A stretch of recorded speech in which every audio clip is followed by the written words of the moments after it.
Bonsoir et bienvenue à toutes et à tous dans l'Entrepode. Ici Nico. Aujourd'hui, on pose nos micros dans un lieu où les murs vibrent encore des décibels de la veille, où chaque recoin a un écho de guitare en embuscade, le Fury défendu. Salle de spectacle indépendante, indocile et furieusement rock. Un endroit où on ne se contente pas d'accueillir des concerts, ici la musique déborde, renverse, remporte tout sur son passage. Et si cette salle existe, c'est grâce à deux acharnés, deux passionnés, deux gardiens du riff et de la sueur, Baptiste et Eric, fondateurs et co-gérants du Fury défendu. Avec eux, on va donc parler passion, galère, décibels, projet, coup de folie et coup de cœur. Bref, tout ce qui fait qu'une salle existe comme aujourd'hui à Rouen en 2025. Bonjour Baptiste et bonjour Eric. Bonjour. Salut.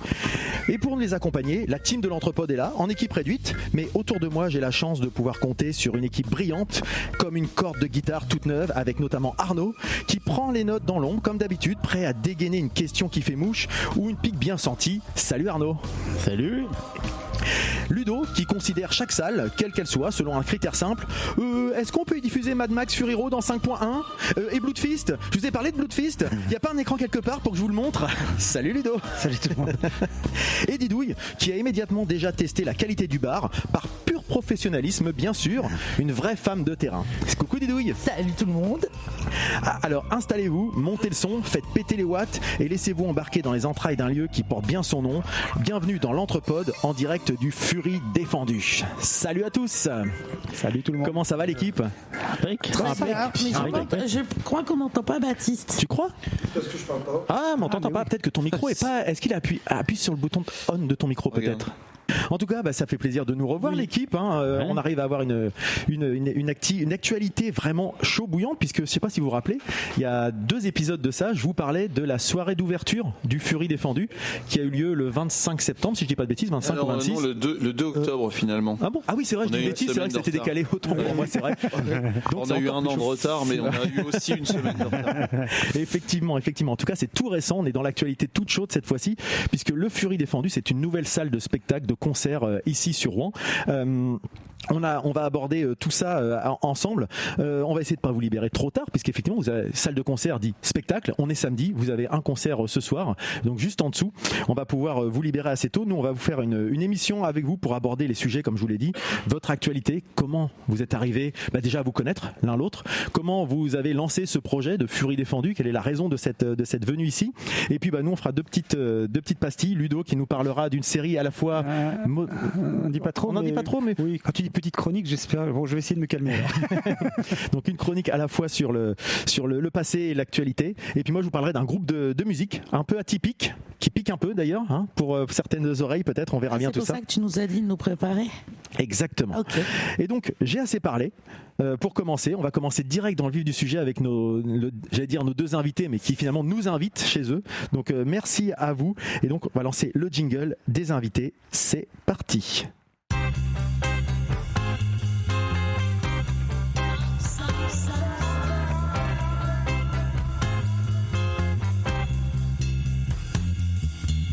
Tu peux rester.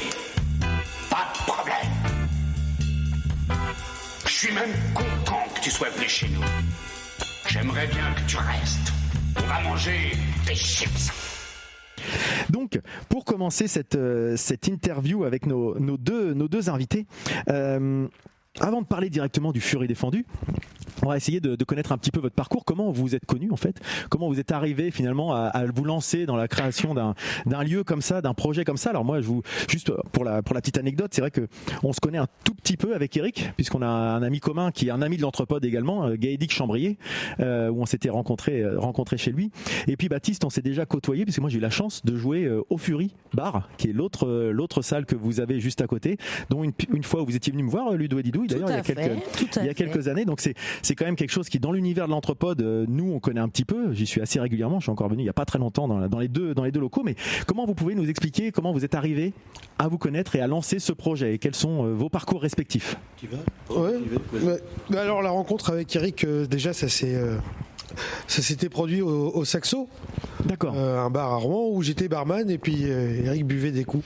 Voilà. Ça n'a pas beaucoup changé peut-être. Pas trop. J'y jouais aussi d'ailleurs. Ouais. Oui. Mais pas quand t'étais là. Non. Non. Combien d'années de ça à peu près? C'était Il y a au moins 15 ans. 15 ans. Oui, ça doit faire plus de 15 ans même. Ben non, je dis de la merde. On a dû se connaître il y a une bonne quinzaine d'années là-bas. Oui, c'est ça. D'accord, donc ça y a eu un coup de foudre ou comment ça s'est passé parce que comment on passe de justement on se connaît de boire un coup un qui boit un coup et puis on se retrouve à monter un projet 15 ans plus tard, ça peut Petit à petit, en buvant des coups quand même, il se passe des choses. ça crée des liens. Ouais. Mais au début, il cherchait un graphiste pour un fond de scène. D'accord. Voilà, pour son groupe de métal. Qui était Super quoi, Scream. Super Scream. Super Scream à l'époque, c'est vrai que tu avais travaillé là-dessus.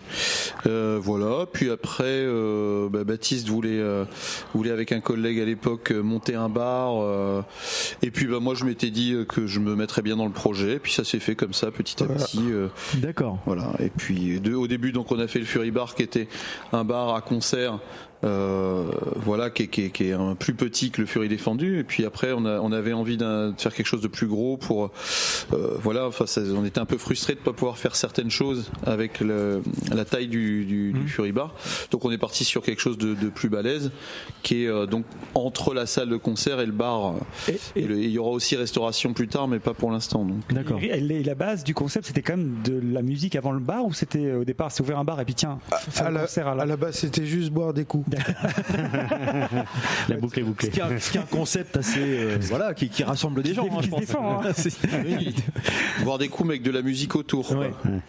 Et c'est toujours ça finalement, c'est juste que la musique autour prend plus de place finalement que ce qui était prévu au départ. Sauf qu'on est à Rouen, c'est dans une ville, en centre-ville. C'est facile de monter un projet de ce genre-là aujourd'hui, ou non. au moins déjà avec déjà faut le Fury Bar et puis après le Fury Défendu où on passe à notre échelle.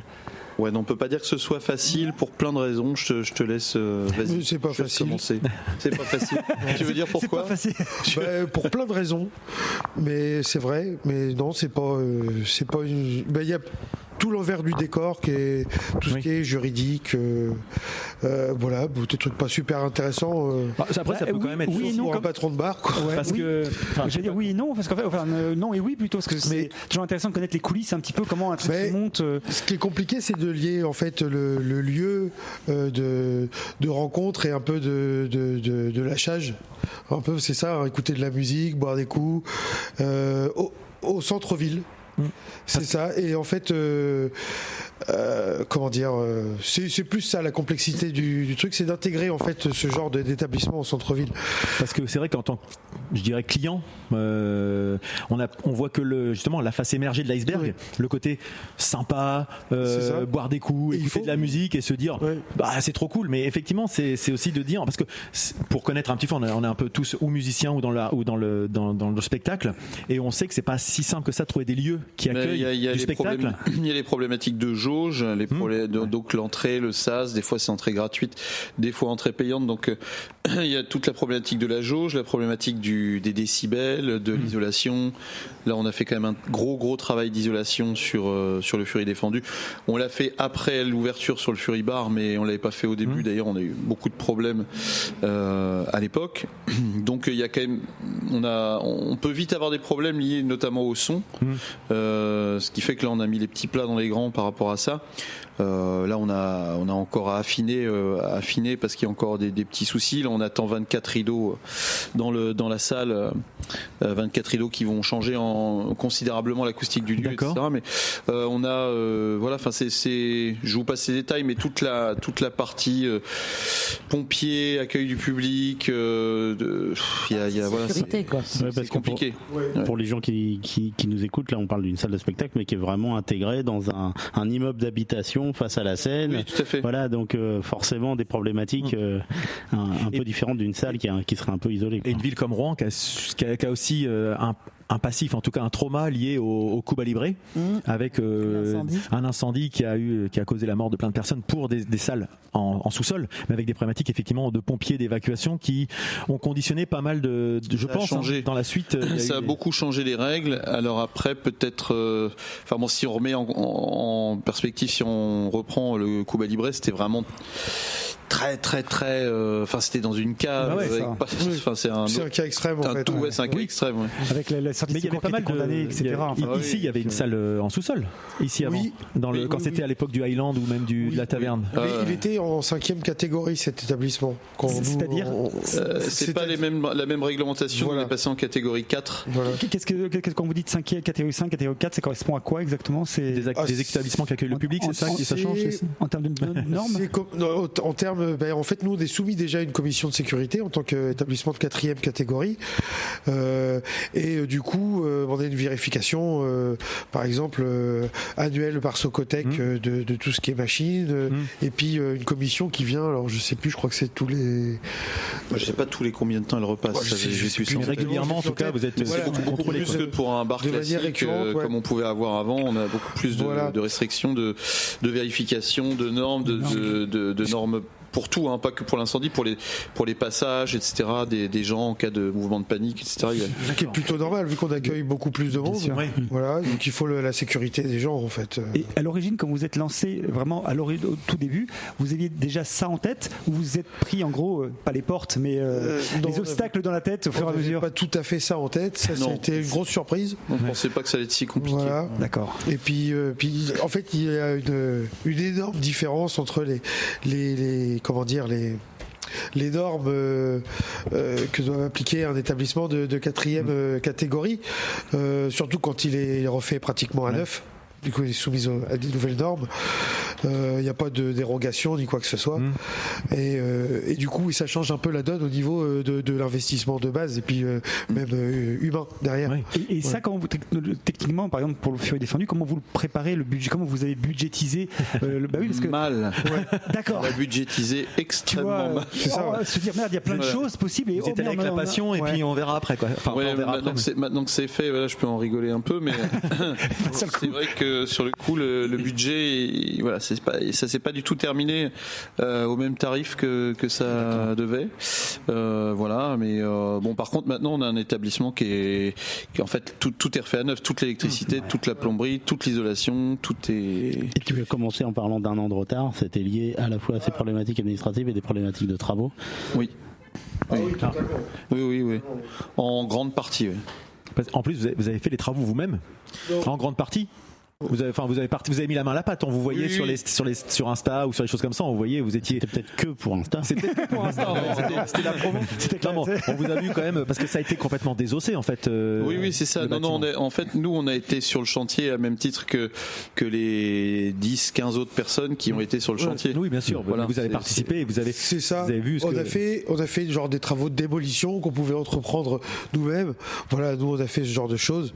Et puis après à la fin un peu sur la déco. On s'est lâché un peu, mais sinon on a eu la chance d'avoir des artisans plutôt performants et talentueux. Et talentueux pour faire en fait tout ce qui paraît normal en fait dans l'établissement, c'est-à-dire ce qui est structurel, tout ce qui est revêtement, dont l'isolation phonique qui a été fait par un artisan local, voilà, avec des produits naturels et puis des produits performants surtout. Oui, voilà. L'idée c'est ça. Alors Ludo parlait tout à l'heure de toute la partie, là on est vraiment dans la partie construction, on verra après justement la programmation, comment vous faites tout ça, mais c'est vrai que dans la partie comment arrive à un projet comme ça, moi, ce que je me posais comme question, c'est est-ce que c'est un projet que vous avez senti comme étant bien accueilli, à la fois par le public, mais aussi parce qu'effectivement, on l'a évoqué, comment le prend la municipalité, parce que les nuisances riverains, on sait que c'est un vrai problème. Enfin, en tout cas, Rouen le prend comme ça. Les autres salles aussi, est-ce que les autres salles vous voient comme des concurrents ou au contraire comme des confrères ? Pas pour l'instant. En tout cas, pour l'instant, on s'entend très bien avec eux. Il n'y a pas de. Au contraire, enfin, on essaye plutôt de fonctionner en. Enfin, l'idée, c'est plutôt de fonctionner en partenariat avec elles plutôt que de se retrouver avec des ennemis. Ce serait bien pour personne, je pense. Après, au niveau de la ville, ça s'est bien passé, vraiment pour l'instant aussi. Après, on sait très bien que comme on est un lieu un petit peu, je vais pas dire expérimental, mais on est le seul lieu comme ça maintenant à Rouen à être autant bar que salle de concert comme ça. Donc on sait qu'on est soumis quand même à on sait qu'on est regardé de près. On est regardé de près. Voilà, maintenant à nous de faire le public. Alors le public, il est encore un peu bon, je vais pas dire frileux, mais on a des grosses soirées, des soirées beaucoup plus timides.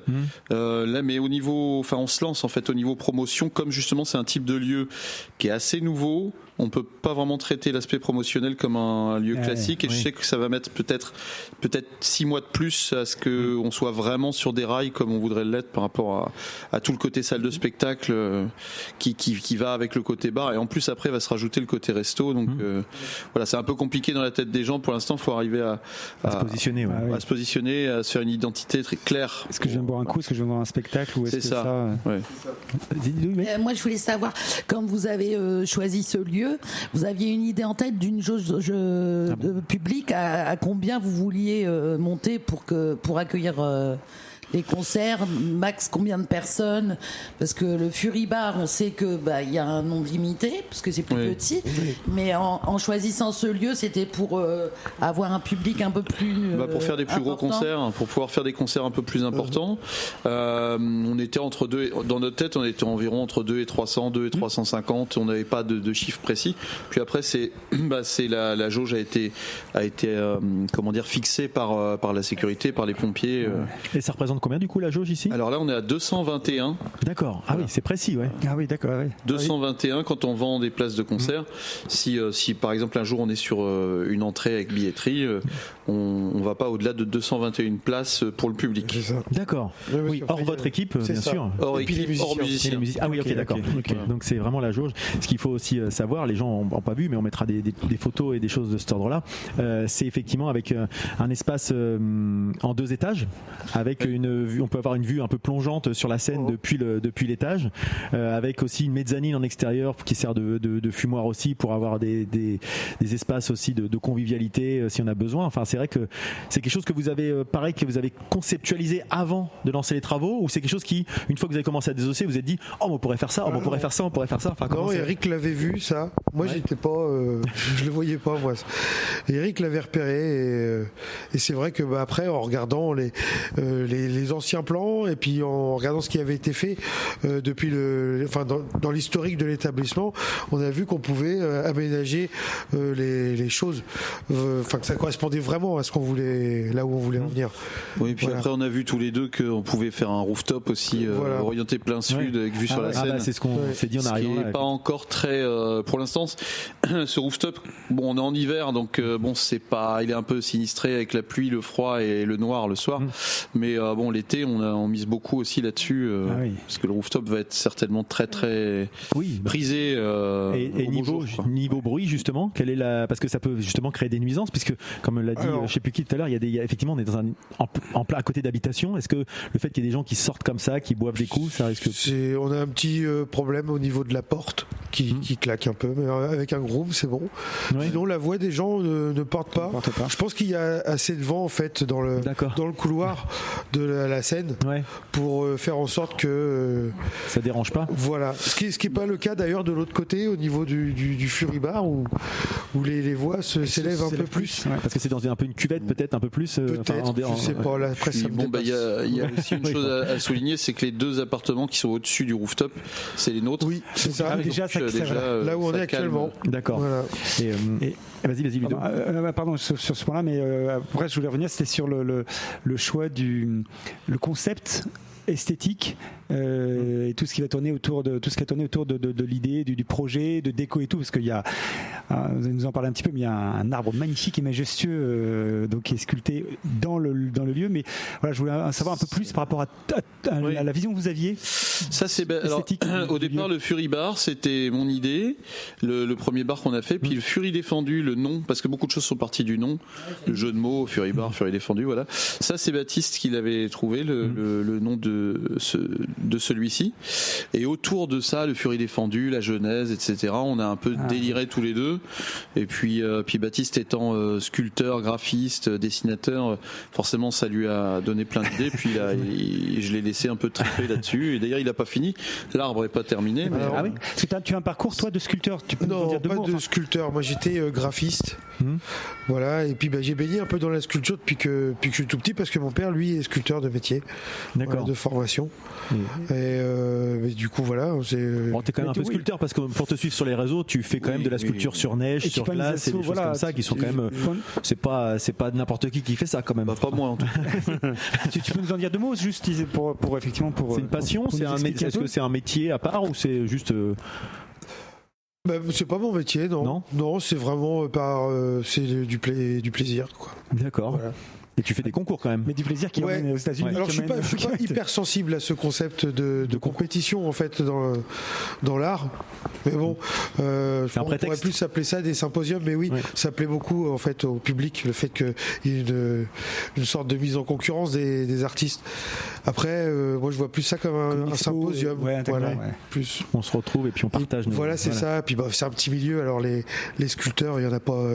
Sculpteurs sur neige, ça court pas les rues quand même. Et quand tu dis je suis pas sculpteur et en même temps quand je vois ce qui est en bas et si c'est toi, c'est ton œuvre. On a tous mis la main à la pâte, mais c'est Baptiste le chef d'orchestre. Tout ce qu'il faut faire, quoi. J'aimerais bien ne pas être un sculpteur comme toi, quoi. C'est super. C'est magnifique. C'est un super projet. Je pense que j'ai une facilité à visualiser les choses où je veux en venir. Vous êtes bien trouvés en fait finalement tous les deux quand on voit les projets qui se concrétisent, ça a l'air d'être un esprit gagnant-gagnant quoi. Un peu dans l'idée. Ça y ressemble.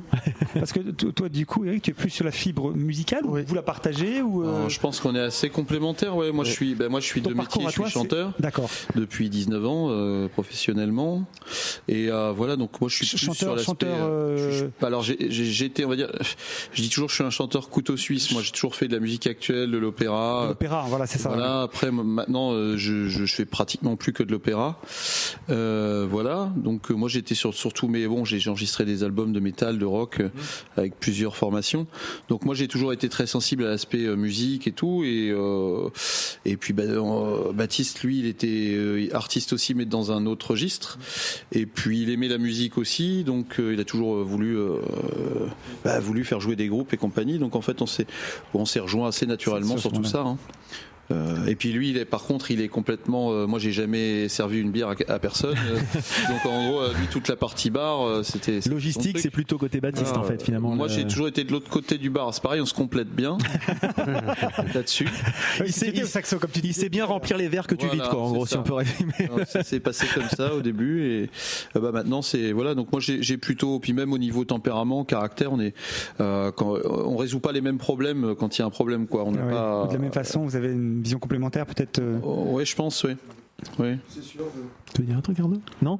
Moi, je me posais la question justement, ces locaux là. Alors, le fait que ça s'appelle Fury Bar, Fury Défendu, qui soit à 150 mètres l'un de l'autre. Comment ça ? Est-ce que c'était vous êtes parti sur le Fury Défendu parce que c'était une opportunité, ou de toute façon il y aurait un Fury Défendu qui serait créé n'importe où à Rouen et c'est le hasard qui fait qu'ils sont l'un à côté de l'autre ? Non, c'était imposé 2-3 règles quand même. Oui, on avait un cahier des charges assez compliqué à remplir, on va dire. Et sans trop en trahir, mais est-ce que finalement ça a été l'occasion qu'a fait le larron un peu, c'est ça ? Pas vraiment, parce qu'on était déjà à la recherche d'un autre. Oui, ça faisait un an qu'on visitait les lieux, donc on avait une idée derrière la tête quand même, voilà. C'est sûr. Et c'est Eric. Moi, en fait, le bar était sous nos yeux, mais moi je le voyais pas. Ça. Donc l'ancienne taverne de Thor, pour ceux qui. On avait déjà fait une proposition d'achat pour un autre lieu qui était à 70 mètres, mais de l'autre côté. Donc en fait, ça s'est pas fait. Le bien a été retiré de la vente, donc on n'a pas acheté. Après, on a visité quand même pas mal de lieux sur Rouen, mais finalement, il y avait très peu d'endroits qui correspondaient à. On voulait que ce soit pas loin du Fury Bar pour que Baptiste puisse être dans les deux en même temps. On voulait que ça puisse ne pas être trop bruyant. Parce que c'était trop centre-ville, ça fonctionnait pas non plus avec les sorties de concerts, etc. On voulait une taille minimum, mais on voulait pas trop grand non plus. Et on voulait que ça reste rive droite. Enfin, il y avait quand même beaucoup de choses qui. Ça faisait quand même beaucoup de contraintes. Vous aviez quand même un cahier des charges assez contraignant. C'était improbable de trouver à 50 mètres. Hein. Oui. Et en fait, il était là, il nous attendait. Il y avait qu'un seul souci dans ce lieu, c'est qu'il fallait tout casser pour tout refaire. Ça, c'est un truc. Quand même, c'est un souci de taille. détail, quand même. C'est un petit détail qui a coûté très cher, mais voilà, on espère pas avoir à le regretter, hein, mais c'est vrai qu'il a fallu vraiment, on s'est retrouvé vraiment à tout refaire, quoi. Et c'est ça que vous aviez sous-estimé, la nature des travaux. Il y a la lourdeur des travaux qu'on avait sous-estimé, puis après il y avait tout l'aspect effectivement administratif, juridique, permis à obtenir, voilà, tout ça est long, hein. Les temps légaux sont toujours très longs pour les choses, et comme là il y a une accumulation de permis à obtenir. Alors que vous étiez déjà dans le métier du bar concert, donc quelqu'un qui voudrait se lancer comme ça de but en blanc risque d'avoir des déconvenus un petit peu, peut-être encore plus, quoi, parce que pas forcément. Je sais pas, je saurais pas répondre à ça. Non. S'il pas poser la question. S'il casse pas tout et qu'il refait pas tout, ça va beaucoup simplifier. Hein. Attends, c'est vrai que vous êtes mis des contraintes, mais le résultat, effectivement, on disait encore tout à l'heure, on prendra 2-3 photos, mais à la hauteur de l'attente, parce que c'est vrai qu'on se faisait la remarque, on reconnaît le lieu quand on le connaît, mais sinon c'est complètement un autre endroit, quoi. Oui, c'est sûr. C'est ce que disent tous les gens qui connaissaient avant. Mais moi, j'ai même pas du tout mes repères. Hein. Non.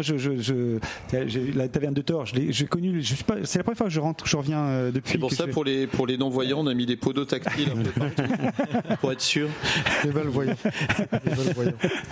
Il reste une enseigne à poser devant, non? Oui, j'allais dire. Il reste ça, ouais. Je suis dessus là. Ah oui, ok. Ouais, je suis dessus. En fait, je vais me servir de ça comme excuse pour dire qu'on n'a pas eu le temps de tout faire, mais on va faire en sorte que ce soit évolutif, en fait, et du coup que, en fait, pas mal de choses à faire. Il y a beaucoup encore de choses à faire d'un point de vue éclairage. On se dit tous les jours quand on descend qu'on n'est pas encore au point niveau éclairage. Bon, il y a encore quelques investissements à faire niveau mobilier, niveau déco, et puis être patient. Oui. Parce que aussi c'est ça, pas vouloir aller plus vite que la musique, exactement, et puis faire les choses dans l'ordre, voilà. Et vous, justement, être patient sans trahir, vous dites, vous donnez une échéance pour vous dire à peu près, on aimerait bien arriver, sans parler trop business, c'est pas forcément l'idée, mais est-ce que vous dites, on se laisse 1 an, 2 ans pour faire notre marque, ou est-ce qu'on vous dit, on avance en marchant et puis on verra bien? Je sais pas si on se dit exactement la même chose, toi et moi. Moi, j'ai tendance à me donner une année d'activité pour pouvoir faire un vrai bilan, parce que on sait que ça va pas marcher pareil l'été que l'automne, avec le côté rooftop plein sud, etc. Donc on a quand même pas mal de points d'interrogation auxquels on aura plus ou moins répondu qu'une fois qu'on aura fait une année entière. Complet. L'équipe du Fury Défendu, les salariés, c'est combien de personnes? Il y en a 9 là. Pour le Fury Défendu, en tout on est 13. Alors ça dépend.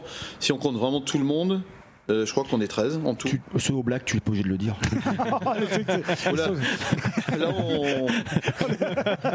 Là, si on se risque à ça, on est mal barré. J'imagine, oui. Non, mais on doit être 13 si on compte le ménage, la sécurité. C'est ça, oui. Je crois qu'on est 13 en tout avec le Fury Défendu.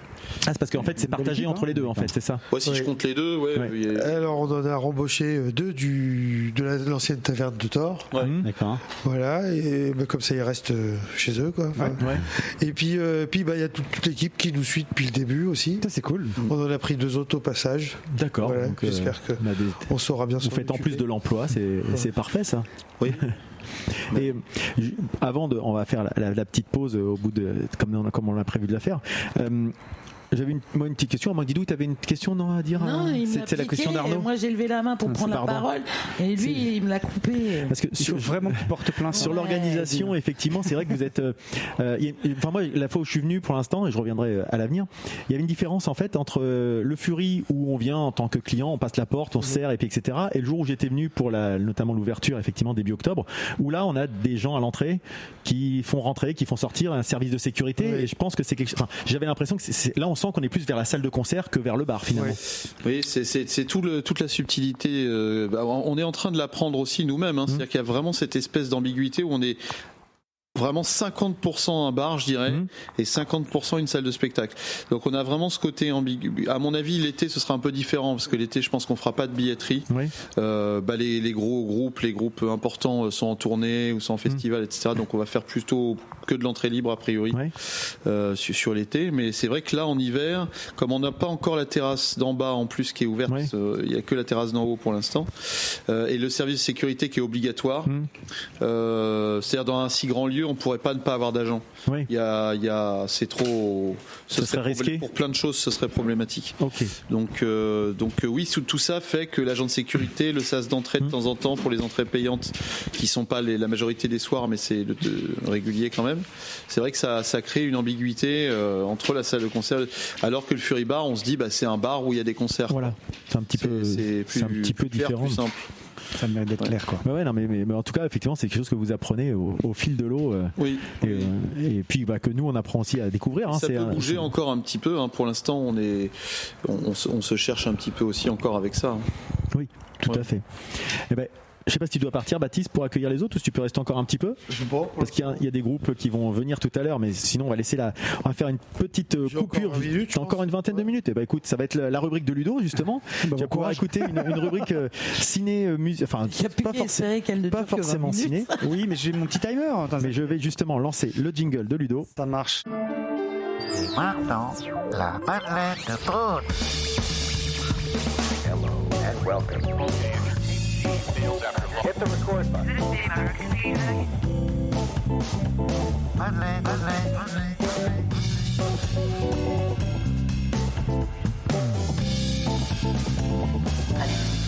Il t'a plu le film?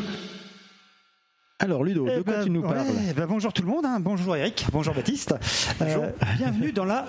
Il redit bonjour au bout d'une demi-heure. Bienvenue dans la Madeleine de Prout. Alors vous avez le Fury défendu, moi j'ai la Madeleine de Prout. On fait chacun son jeu de mots. Il y en a des plus classes que d'autres. Voilà, alors, on a Didier Super qui va arriver bientôt. Vous êtes dans la ambiance. Pas faire de complexe. Alors la Madeleine de Prout, c'est quoi? C'est la chronique à ne pas manquer. C'est un peu le cœur du réacteur. Le cœur du réacteur.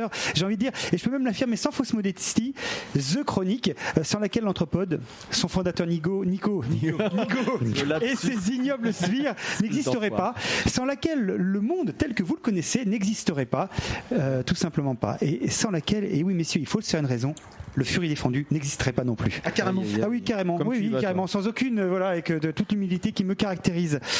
Alors pourquoi comment ça, qu'est-ce à dire?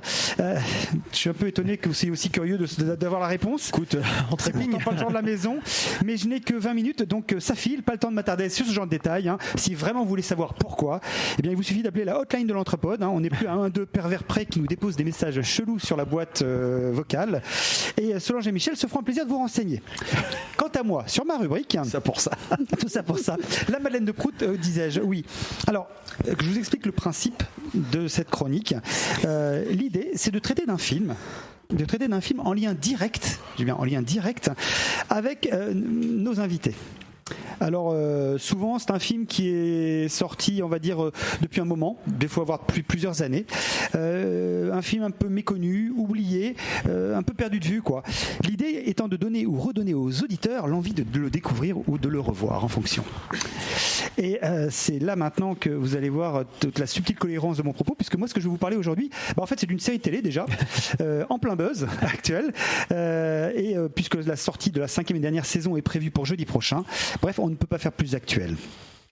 Je vous cache pas, j'ai un petit mot à dire avant d'attaquer la série, que la découverte de vos films de référence, un peu tardive malheureusement pour moi, m'a un poil frustré, j'avoue, je reconnais, puisque quand j'ai appris que Eric, tu étais fan de Conan le Barbare, enfin fan en tout cas dans ton enfance, fan de Conan le Barbare d'un côté. Influencé quoi. Influencé, pardon, oui, parce que fan c'est un terme, enfin voilà ce que je veux dire, en tout cas influencé par Conan le Barbare. Pourtant t'es beau en fourrure comme ça. Voilà. Et quand j'entends parler d'incendie de la part de Baptiste, je me dis God damn it. T'aurais pu en parler. Non, c'est pas si j'avais, mais voilà, mais le temps fait que du coup le temps file. C'est pas grave, le temps file.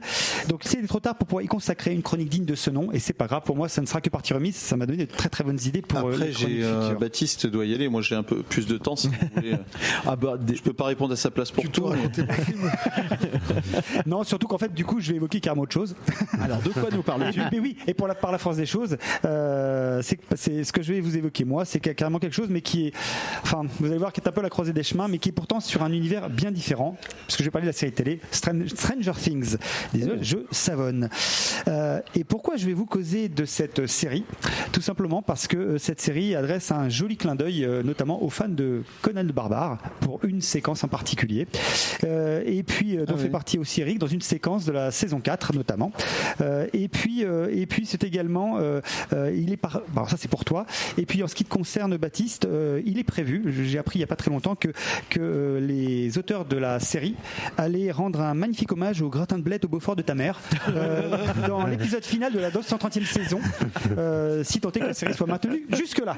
Voilà, je vous avais dit un lien direct avec mes invités, je ne pouvais pas faire mieux. C'est impressionnant. Oui, je suis assez fort. Premier sur l'actu, premier sur l'info. Alors, Stranger Things, on va aller, voilà, après une espèce d'intro un peu foireuse, on va aller directement au cœur du sujet. Merci. Nous sommes maintenant à mi-chronique.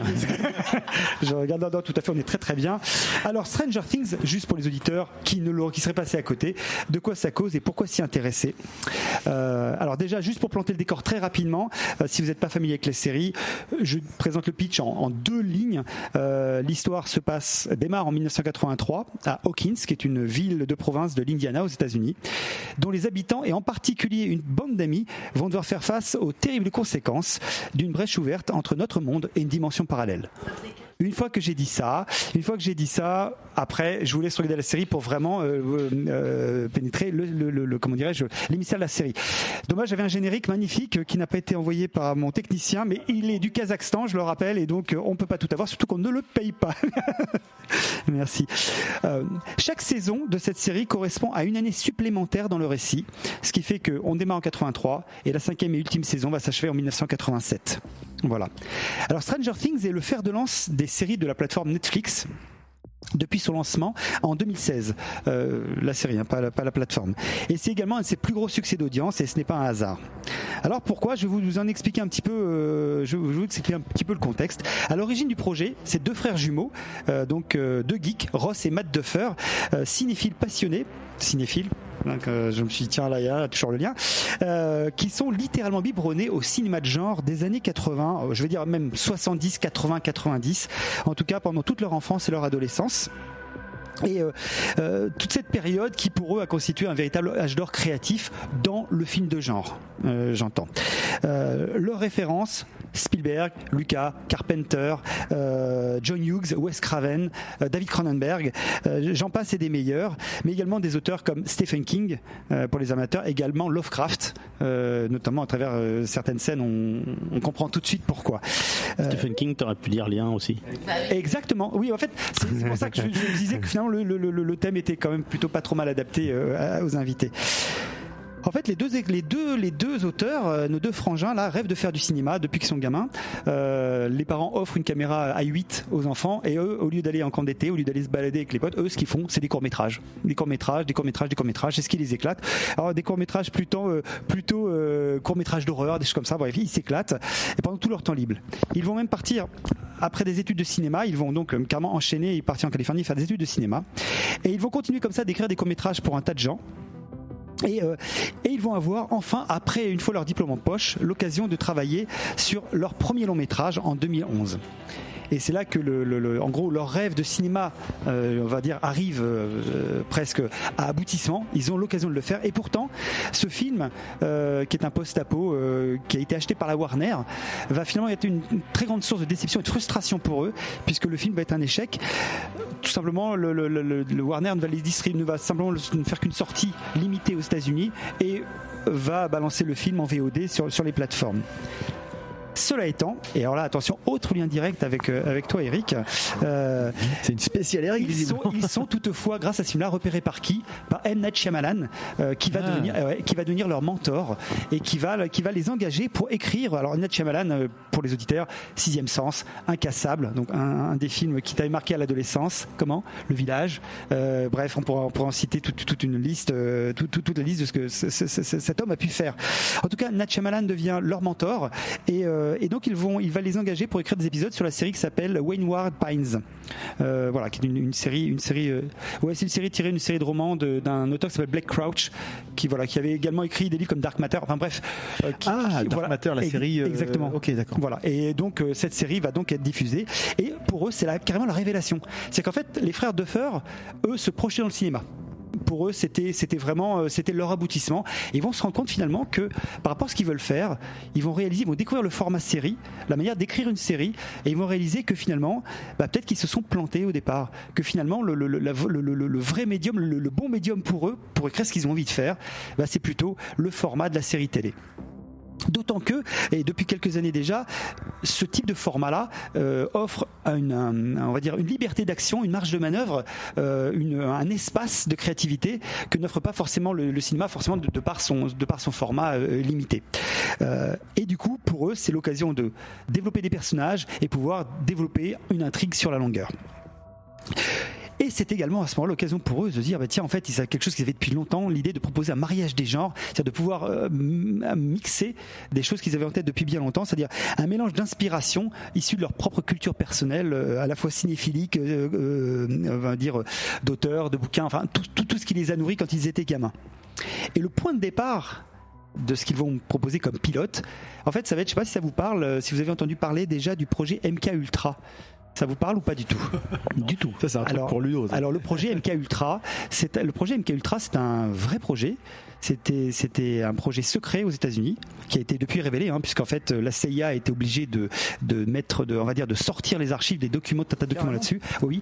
En fait, le projet sur les aliens ? Non, pas du tout. Ça veut dire un complotisme, on peut faire. Pas du tout. D'ailleurs, il y a un autre roman qui s'appelle Le Cri de Nicolas Beuglé, qui est un auteur français qui a écrit tout un roman là-dessus, qui prenait sa source dans le projet MK Ultra. Et c'est une peinture, Le Cri, tu confonds. De Nicolas Beuglé, en plus. C'est drôle. C'est drôle. Oui, de Nicolas Beuglé. Nicolas Beuglé. J'ai pas osé. En fait. et le projet MK Ultra, en fait, c'est un projet, c'est des expérimentations qui étaient faites sur des patients d'asile psychiatrique, des détenus, voire même des civils, contre leur gré, exactement, où en fait un peu un Mengele. En fait, voilà. En fait, l'idée c'était des expériences sur le contrôle humain et le contrôle mental sur les humains. Et donc, c'était à base ça pouvait être des électrochocs, des traitements à base d'électrochocs, des médicaments qui étaient créés, en tout cas des composants chimiques sous forme de médicaments qui étaient donnés aux gens, des drogues hallucinogènes, etc., pour effectivement tout un tas de tests.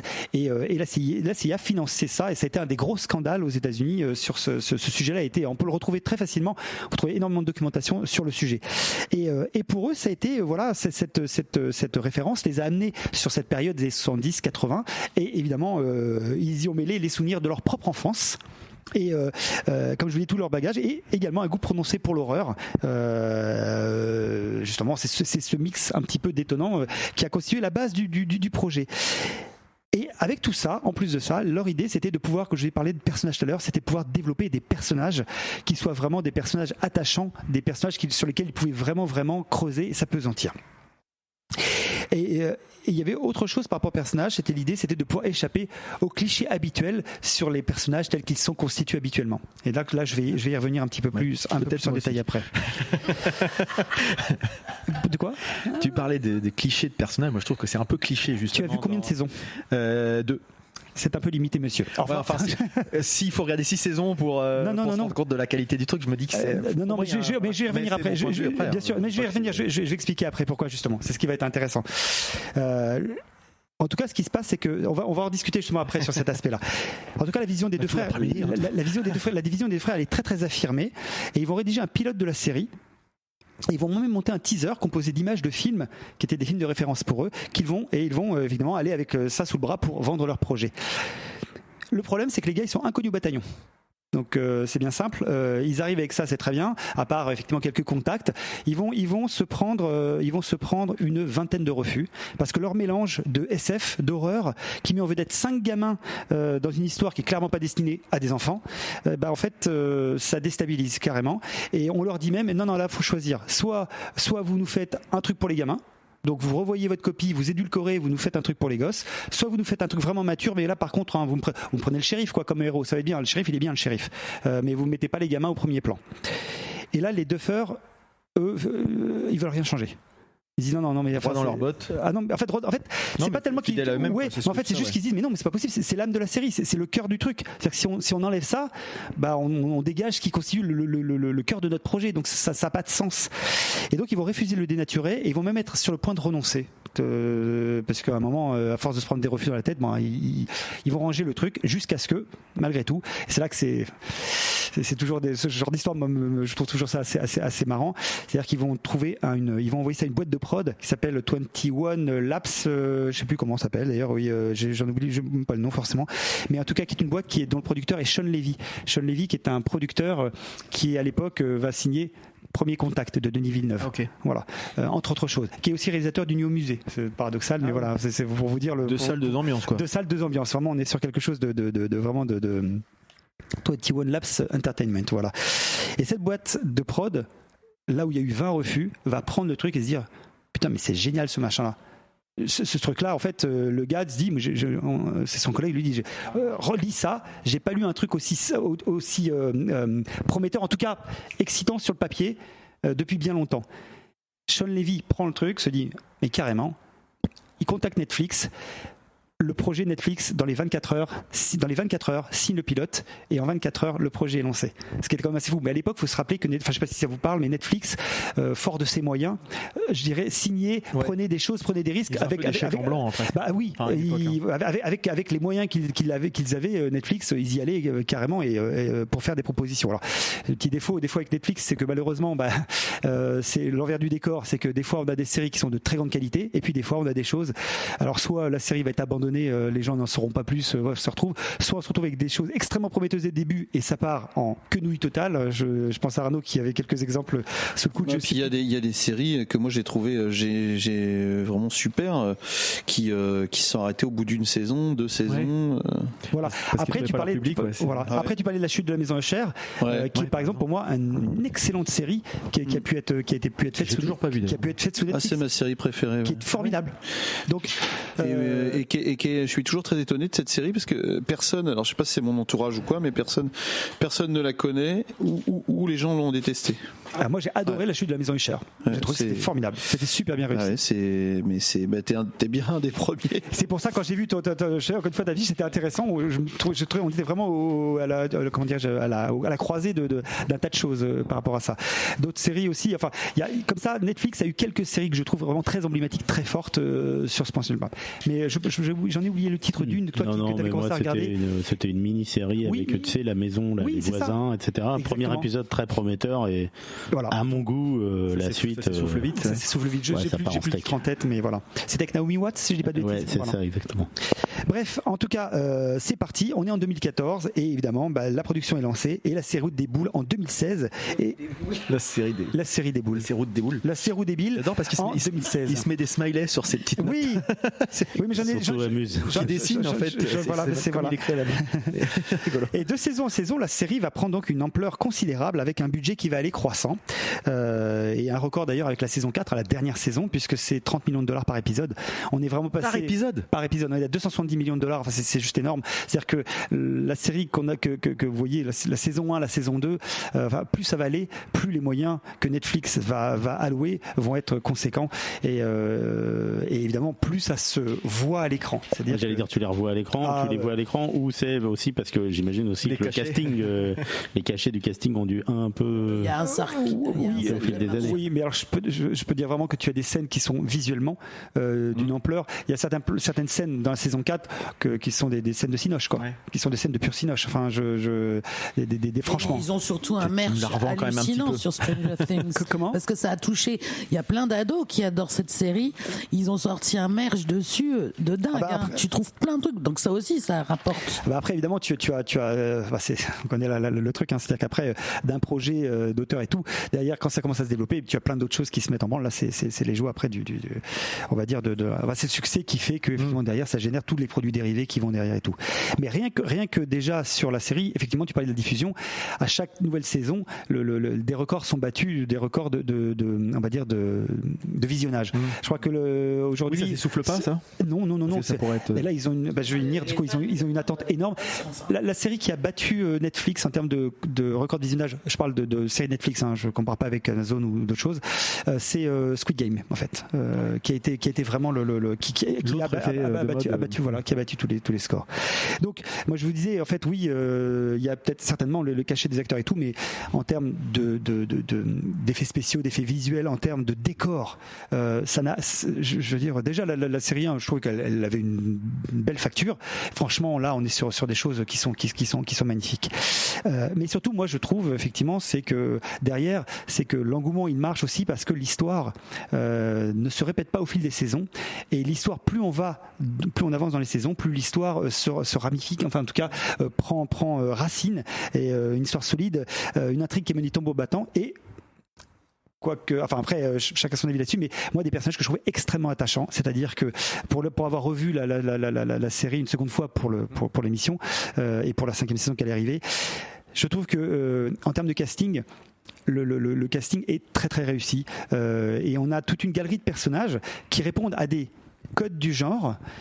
Mais ces codes du genre, en fait, il y a des personnages qui finalement finissent par échapper aux clichés dans leur parcours personnel.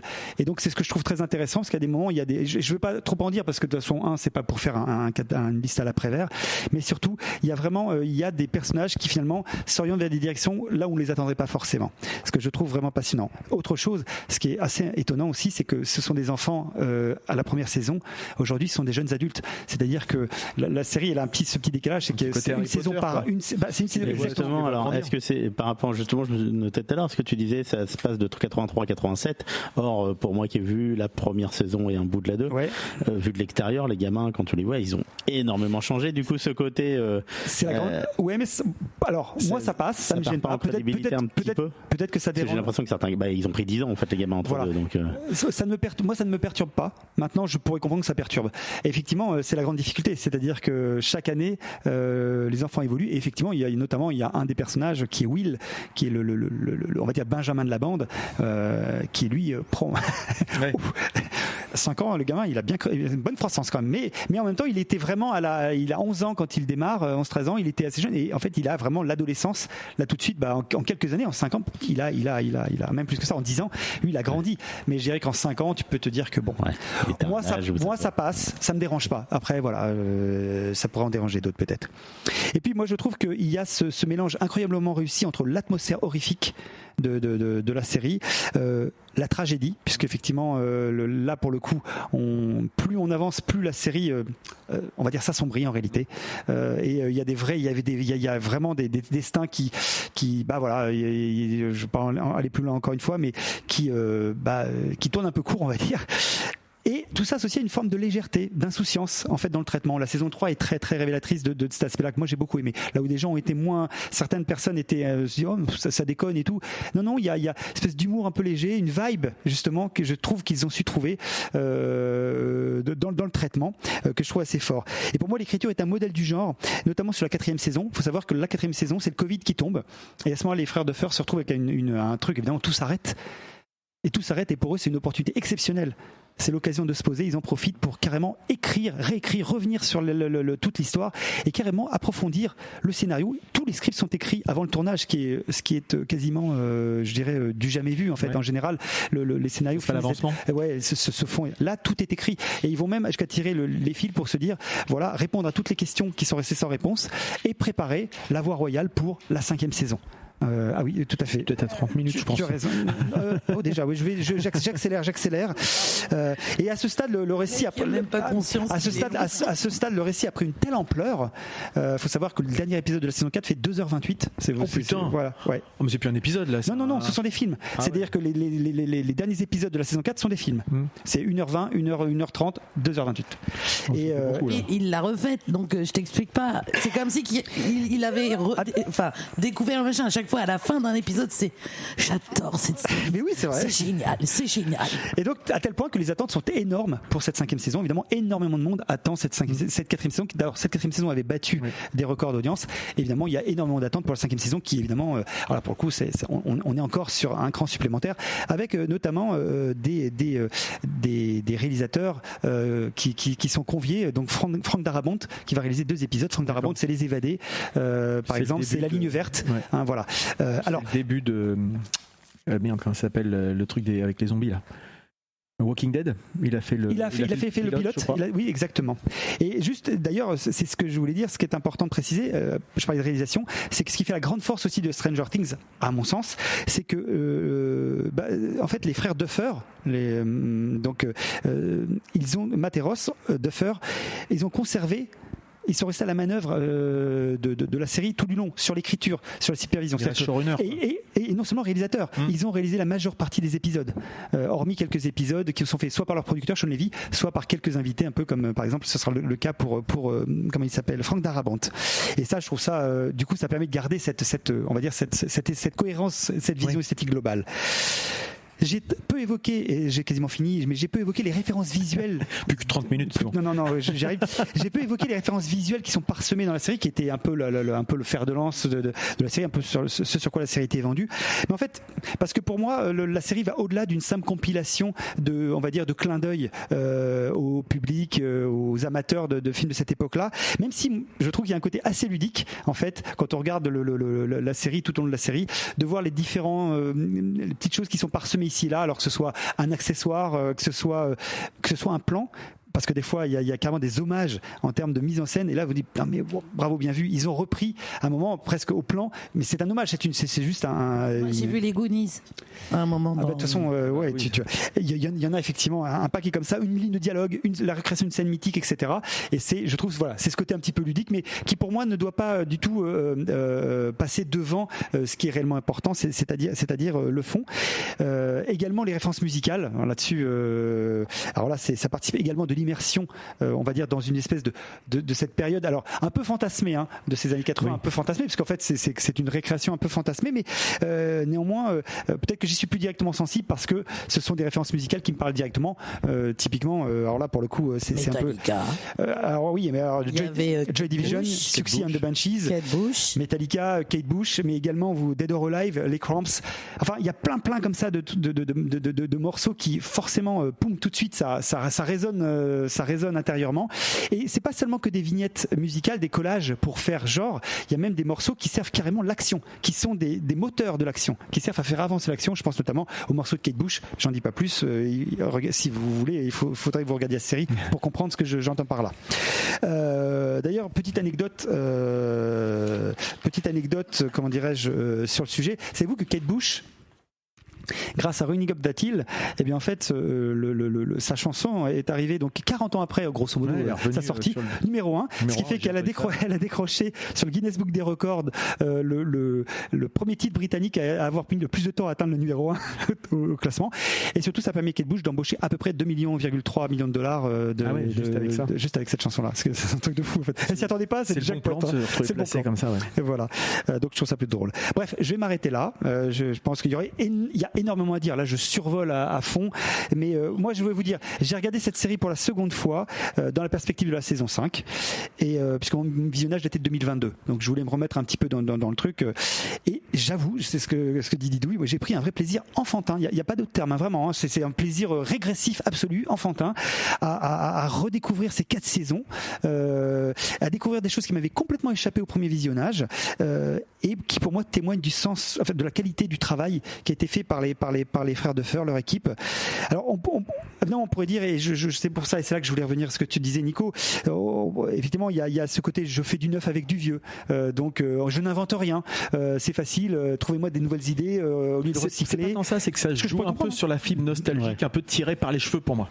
C'est comme ça que je l'ai vu. Là où toi tu le vois comme un plaisir régressif qui te rappelle ton adolescence, moi j'ai l'impression que c'est comme tu disais les années 80, un peu factice, ouais. Moi factice, voilà, c'est le terme. C'est complètement ce que j'ai ressenti. C'est le ressenti que j'avais eu j'avais vu la première saison. Ça faisait vraiment. Vous avez bien vu les références. Et puis le début de la deuxième, je suis pas allé très loin dans la deuxième, mais c'était il y a longtemps, qui m'a un peu désarçonné. Je me suis dit ça part complètement dans autre chose. Je sais pas si tu l'as vu toi, Eric, la série. Oui, moi je me suis arrêté à la fin de la 1 parce que j'ai pas accroché un peu pour les mêmes raisons que vous venez d'évoquer là. C'est souvent, en fait, c'est souvent ce qui se passe effectivement. C'est-à-dire que c'est souvent ce qui ressort des gens qui n'ont pas aimé des personnages qui m'ont un peu. Winona Ryder m'insupportait dans la saison 1 quoi. D'accord. Toujours chouiné exagérément. Enfin, pour moi j'y croyais pas en fait. D'accord. J'aimais pas du tout le aussi que c'est Steve, non, celui qui a la mèche là un peu, je sais plus comment ça s'appelle. Ce personnage-là, je le supportais pas. Sa copine. Tu vois, pour moi c'est des caricatures en fait qui m'ont gonflé en fait. Ce que je trouve. Et du coup, l'ensemble fait que je me suis pas plus forcé. J'ai regardé un peu la 2 et puis ça. De toute façon, après, c'était dans la forcée. Voilà, mais je voudrais juste revenir sur deux choses rapidement. Tu parles du personnage de Steve.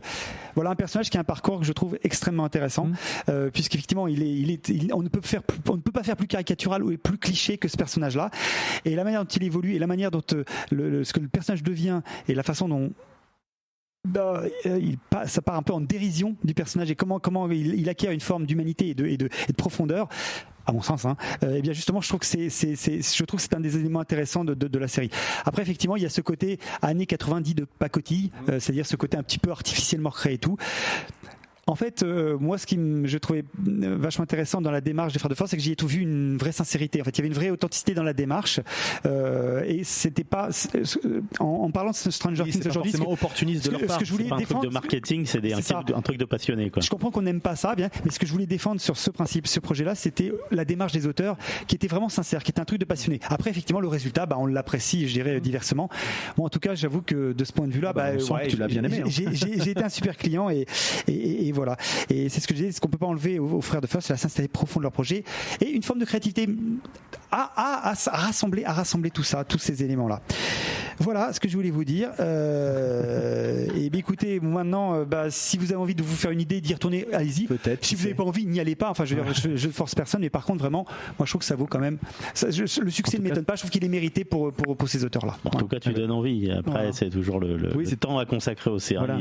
Bien sûr. Comme tu dis, si c'est se forcer pour un truc qu'on fait pas par ailleurs et puis dire je le suis parce que ça c'est ça en fait. Donc mais c'était peut-être, en tout cas, l'idée c'était de donner un autre regard un peu différent sur une série qui, en plus, évidemment, est très hype aujourd'hui. Donc forcément, habituellement, voilà. Écoute, en tout cas, merci. Voilà. Peut-être que Merci. Ça klaxonne dehors, vous entendez peut-être. Tu voulais ajouter, Eric, tu voulais peut-être dire quelque chose là-dessus moi, non, je voulais dire, les séries, de toute façon, c'est un peu, moi je suis très cinéphile, mais je trouve que ça devient difficile, les séries, moi je deviens très difficile en série. Stranger Things, j'ai pas trouvé que c'était mauvais, mais ça me suffisait pas. Ouais. Ça me fait souvent ça maintenant, parce qu'il y a quand même beaucoup de séries. Moi je trouve que pour être, moi j'ai du mal à me faire choper vraiment par une série, il faut qu'elle, faut y aller. Aujourd'hui, c'est ça, pour se lancer dedans. Bien sûr. Là je me lance dans Pluribus parce que c'est Vince Gilligan, voilà, parce que d'abord j'étais hypé par les 2 premiers épisodes et parce que c'est Gilligan, donc tu te dis vu ce qu'il a fait précédemment, il y a du fait confiance, voilà. Et puis c'est vrai que c'est toujours un pari et qui peut être vachement frustrant quand t'as accroché une saison puis que ça part en fait avoir beaucoup. Moi je me suis fait avoir par plusieurs séries et du coup maintenant je suis méfiant. Dès que je sens qu'un épisode tourne mal, j'ai le même réflexe. J'arrête. Ce qui m'amène aussi à repartir sur des séries que j'ai pas vues en leur temps. Là je suis sur Les Sopranos par exemple, parce que je sais que c'est un produit fini et dont la qualité visiblement, donc ça me permet d'y aller en toute le Zero Day avec Robert De Niro, j'irai pas au-delà du premier épisode, peut-être c'est très bien, mais en fait ce que tu disais c'est que là je suis j'ai d'autres choses à faire, j'arrête. ça me convient pas, voilà, donc tu vois c'est un exemple aussi. Ok, voilà pour cette partie. On va reprendre avec Eric justement parce qu'on a un peu dérivé sur d'autres sujets, mais l'idée c'était quand même de parler du Fury défendu. Et donc on a un peu abordé justement comment t'es arrivé à faire ce projet, mais maintenant le Fury défendu, si on doit se dire en termes, t'as parlé un peu de programmation, mais quel est le positionnement artistique du Fury défendu? Est-ce que c'est uniquement des concerts? Est-ce que ça peut être aussi des spectacles? Est-ce que ça peut être du cabaret? J'en sais rien. Enfin, comment vous vous positionnez par rapport à ça? Alors on se ferme la porte à rien. On fait des essais aussi. styles. On a fait un essai sur par exemple un type d'événement qui était intéressant mais qui se refera probablement pas. Donc on a aussi on pense pouvoir par exemple faire des spectacles. On a investi dans un lot de chaises spécialement pour ça, pour mettre un maximum de place assise en bas. Donc on peut très bien faire on parlait de Gaëdic, moi j'imaginerais bien quelque chose comme Histoire de guitare par exemple. C'est pas du tout dans les tuyaux pour l'instant, mais d'ailleurs s'il m'entend. Gad, tu écoutes. Non mais voilà, enfin des spectacles qui peuvent avoir lieu plus tôt dans la journée, des spectacles effectivement pour enfants. Moi j'adore les marionnettes, j'aimerais bien. La scène se prête à beaucoup de choses quand même, donc et l'espace, donc non, on se ferme la porte à rien. Pour l'instant, l'activité elle est à 95%, c'est clairement du concert, tout style par contre. Est-ce qu'il y a une ligne éditoriale ou non? C'est comment ça se passe concrètement par rapport à la fois les groupes locaux, les groupes de plus grande envergure, comment vous gérez ça? On les mélange. D'accord. Voilà, on les mélange. On n'essaye pas si ça peut être bien d'avoir des fois un plateau de groupes franchement pro où il n'y a pas de locaux dedans et qu'on pense que ça va bien fonctionner comme ça, on le fait. Si on pense qu'on peut mélanger et que ça va bien se passer, c'est franchement il n'y a pas de règle établie.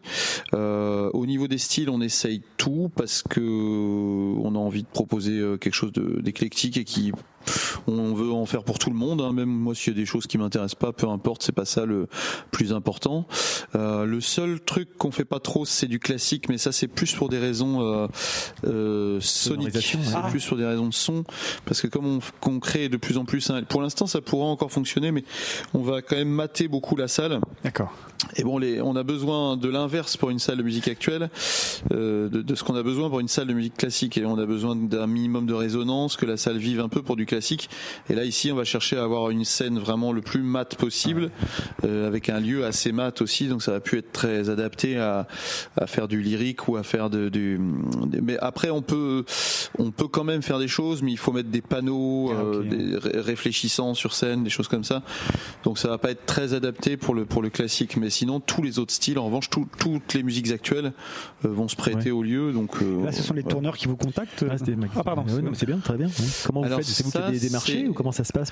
Alors c'est un petit peu de fil en aiguille. Au Fury Bar, comme on n'avait plus Baptiste qui faisait la programmation, mais de manière comme il pouvait, on va dire, sur le Fury Bar, dès qu'il a été un peu trop sur le chantier du Fury Défendu, il a fallu qu'on délègue la programmation ça s'est fait un petit peu comme ça naturellement, vraiment avec Nicolas Goulet qui est notre programmateur maintenant et qui programme du coup sur les deux lieux. Donc on a un programmateur maintenant. D'accord. Oui.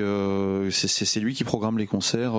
D'accord. Et c'est lui qui peut répartir en fonction peut-être de la taille du groupe, de dire plutôt Fury Bar, plutôt Fury Défendu, ou c'est les groupes qui proposent, dire nous on a plutôt envie de jouer à l'un ou à l'autre, ou il fait ça, il fait un petit. Alors il me tient au courant, mais bon, on le laisse très libre. Il fait sa popote. J'ai pas toutes les infos là-dessus. Ouais. Il est en contact avec une boîte de prod, avec un manager qui va lui donner un contact avec un autre manager il se fait un carnet d'adresses comme ça de plus en plus épais. D'accord. Et il programme les choses comme ça. Mais finalement, il contacte certains et puis certains le contactent. C'est vraiment très. Apparemment, ça se passe autant dans les deux sens. Voilà, et puis il fait aussi la partie technique, c'est lui qui s'occupe de la table, de la mise en place de tout ce qui est technique sur les deux scènes. Et le rythme des concerts là au Fury Défendu aujourd'hui? Il y a de toute façon un événement tous les soirs, enfin 5 jours sur 7, parce qu'on est ouvert que 5 soirs. 5 soirs sur 7. Ouais. On est ouvert du mardi soir au samedi soir. C'est tous les soirs. Après il y a on va dire un soir sur 2, un soir sur 3, c'est un DJ. Donc c'est un peu plus facile à mettre en place que quand il n'y a pas des grosses balances et tout, comme quand c'est 2-3 groupes qui s'installent comme aujourd'hui.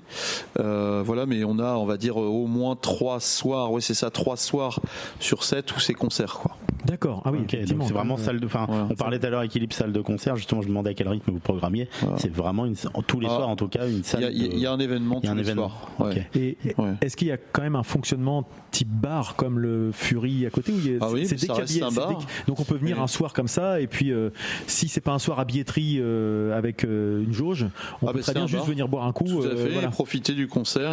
C'est juste un bar mais avec un concert en plus, quoi. D'accord. Quand il n'y a pas d'entrée payante ou d'entrée. Alors ce qu'on fait aussi, c'est des prix libres. C'est-à-dire qu'il y a aussi régulièrement les gens mettent ce qu'ils veulent, 1 euro, 0 euros, 10 euros, ils mettent ce qu'ils veulent. Voilà, mais la plupart du temps, on est quand même en entrée gratuite. D'accord. Allez, plus d'un soir sur 2, on est en entrée gratuite, quoi. Ouais, non, mais c'est effectivement un sujet à aborder parce que c'est à mi-chemin entre le club du 106 finalement et puis le Fury Bar, quoi. En fait, vous êtes un peu entre les deux, quoi. Oui, c'est après je sais pas trop comment fonctionne actuellement le club du 106 en termes de jauge, on doit être à peu près sur la même chose à peu près en termes de jauge. Même si c'est pas foutu pareil la salle, mais voilà, mais nous c'est vrai que ça reste quand même, ça reste un bar. Voilà, c'est là où c'est peut-être un peu différent. Où le 106 c'est clairement une salle de spectacle qui propose l'activité bar en plus, mais nous on va dire que c'est d'abord, alors je sais pas, c'est difficile à dire parce que moi-même je vous dis des fois entre le bar et la salle de spectacle selon les soirs c'est difficile à, il y a des soirs j'ai l'impression que c'est plus un bar, puis il y a des soirs j'ai plus l'impression que c'est une salle de spectacle, c'est vraiment mais bon, peu importe, le tout c'est qu'on profite d'un concert en buvant des coups dans une ambiance chaleureuse. Moi ce côté un petit peu hybride justement c'est ce qui me plaisait aussi parce que c'est ce dont je manque moi quand je vais dans une ville où je chante en tant qu'oiseau de nuit. Souvent je manque d'un club comme ça où on peut boire des coups en profitant d'un concert avec un bon son, quoi. Tout simplement. Et alors si tu pars sur des spectacles type le spectacle de marionnettes, etc., ça veut dire qu'il n'y a pas forcément le bar à ce moment-là, c'est un moment dédié au spectacle. Ouais, on sait pas trop encore comment on peut le mettre. On sait qu'on a ce qu'il faut pour le faire structurellement, on a investi dans les chaises et tout pour le faire. Après comment ça se passerait, parce qu'après il va y avoir la restauration, la cuisine va être ouverte, donc on va proposer aussi des tapas, etc. Des planches, des tapas, donc ça peut être, le bar peut être ouvert en même temps. On n'a pas encore, il faudrait qu'on ait un événement de ce type-là à mettre pour tester et voir un petit peu, on s'adapterait, enfin il faudrait qu'on ait quelque chose de concret. Je pense bien à un vieil humoriste en toute fin de carrière. Non, mais on est sur des pistes notamment pour ça aussi, on n'a pas fait encore. Parce que c'est vrai, je pensais ne serait-ce que des spectacles comme Arnaud ou Léo, j'ai eu l'autre jour Léo qu'on a reçu il y a 1 an ou 2, je sais plus. Léo me demandait si c'était un endroit qui pouvait accueillir des spectacles. Le Théâtre de l'Ouest en fait, c'est ça que tu veux dire. Pas tout à fait le Théâtre à l'Ouest, mais un peu comme ce que fait les théâtres d'impro. Ils le font aux 3 pièces dans la cave, mais qui est assez restreinte, la cave du 3 pièces. Il y a une petite, et il me demandait si ça pouvait être un endroit qui accueillait du théâtre d'impro, des choses de ce genre-là. Ça pourrait se faire. Donc voilà. Oui, on n'est pas fermé à ça. On l'a pas fait encore, mais on n'est pas du tout fermé à ça. Je crois que Nico, il est en contact justement avec 1 ou 2 humoristes comme ça, un peu connus, même un assez connu. Je ne citerai pas le nom tout de suite parce qu'il n'y a rien de fait là-dessus non plus. Mais puis Bigard aime pas trop qu'on parle de lui. Non, c'est pas lui. Bon, s'il en cherchait un pas connu du tout, je vais te donner mon adresse. On en a un petit sous la main, on vous laissera après à part. Voilà, tu penses Didier Super qui est un peu à la oui. C'est vrai que à la croisée des chemins lui pour le coup. Finalement vous avez parce que vous êtes à la fois en phase de lancement. Maintenant il y a déjà 2 mois, etc. Mais déjà avant même, je crois que vous ayez ouvert, vous avez déjà annoncé plus ou moins Didier Super, Gérard Bast qui vient la semaine prochaine, qui sont plutôt un peu c'est quand même des gens de premier ordre, même si c'est plutôt de l'indé en particulier, mais pour autant c'est des gens qui sur leur nom peuvent amener du public. Didier Super, on est même ça a été plein direct, on est embêté parce qu'on a trop de demandes clairement. Didier Super. Ah oui, ça m'étonne pas. On aurait dû faire 2 jours, on savait pas quand on a pris la date, mais c'est vrai qu'on aurait pu faire largement 2 jours pleins sans problème d'affilée. Donc là, on va voir. Là, normalement c'est sold out, mais on va quand même voir ce qu'on peut faire à l'entrée. S'il y a des gens qui viennent pas, je sais pas. On verra. On n'a pas eu le cas encore, donc. Oui, vous n'avez pas beaucoup de recul pour l'instant, forcément. Non. Gérard Bast, c'est bientôt plein. Faut pas traîner. Gérard Bast, donc le leader des Zwinkels. C'est ça. Et lui, il reste 20% de place là. C'est la semaine prochaine. Bien. Et à côté de ça, malheureusement, il y a d'autres groupes qui sont très bons et connus, mais on n'a pas encore la promo qu'on mérite pour l'instant. Donc là, justement, j'ai rendez-vous avec quelqu'un mardi pour la promo en externe, parce que là, on a des groupes clairement qui devraient remplir et qui remplissent pas, parce que je pense qu'on n'a pas tout ce qu'il faut au niveau de la promo. Clairement pas. On a besoin de plus. Vous avez vu les grandes masses là il y a pas longtemps. Qui est un groupe. Ça a pas très bien marché. Alors que tu vois, hier j'ai reçu le rock hard du mois là. C'est vachement Et bien. ils avaient une double page remise. Carrément. Ils ont joué à Rouen il y a un mois et effectivement, j'ai vu. Moi, je n'étais pas dispo, mais j'ai vu que finalement, il y avait du monde, mais c'était pas non plus peut-être Non, l'attendu, quoi. non, puis ça fait de la peine parce que ça méritait vraiment qu'il y ait du monde. Ouais, d'accord. Donc, C'est frustrant, c'est toujours frustrant dans ces cas. Mais bon, c'est un nouveau lieu. C'est pas encore le réflexe, on a tout de suite programmé des choses assez costauds, avec pas forcément la promo. Ça, c'est une de nos erreurs mais qu'on va rectifier. Ouais, hein. oui. C'est faisant en qu'on train de se apprend, rectifier hein. d'ailleurs. La billetterie est en train de prendre de plus en plus, hein, mais c'est vrai que tout au départ, c'était un peu raide. Et alors, comment on procède justement? Qu'est-ce que tu as comme levier justement Ce pour sont les accélérer ce réseaux, type de promo? Comment Eh ça ben, je vous en dirai plus quand je le saurai moi-même. C'est-à-dire mardi. Mais actuellement, J'ai rendez-vous avec quelqu'un dont c'est le métier de me D'accord. dire exactement Ah oui, où ok. est-ce que Comment ça faire pêche. D'accord. Où est-ce mais que ça pêche. actuellement, il faut être sur les réseaux pour savoir la programmation du Fury des Fondus. Actuellement, on a juste un Facebook et un Instagram, mais par exemple, on n'a pas encore de site. Donc Bien on est sûr. en cours on est en train de le faire, le site. Et le site, déjà, ça va, à mon avis, simplifier pas mal de choses parce qu'on aura notre billetterie directement accordée au site et tout. Ce sera plus simple qu'en passant, parce que là la billetterie, j'ai l'impression qu'il y a des déjà il y a des gens, à mon avis, ils doivent se dire que c'est peut-être de l'intox parce qu'ils se connaissent pas le lieu.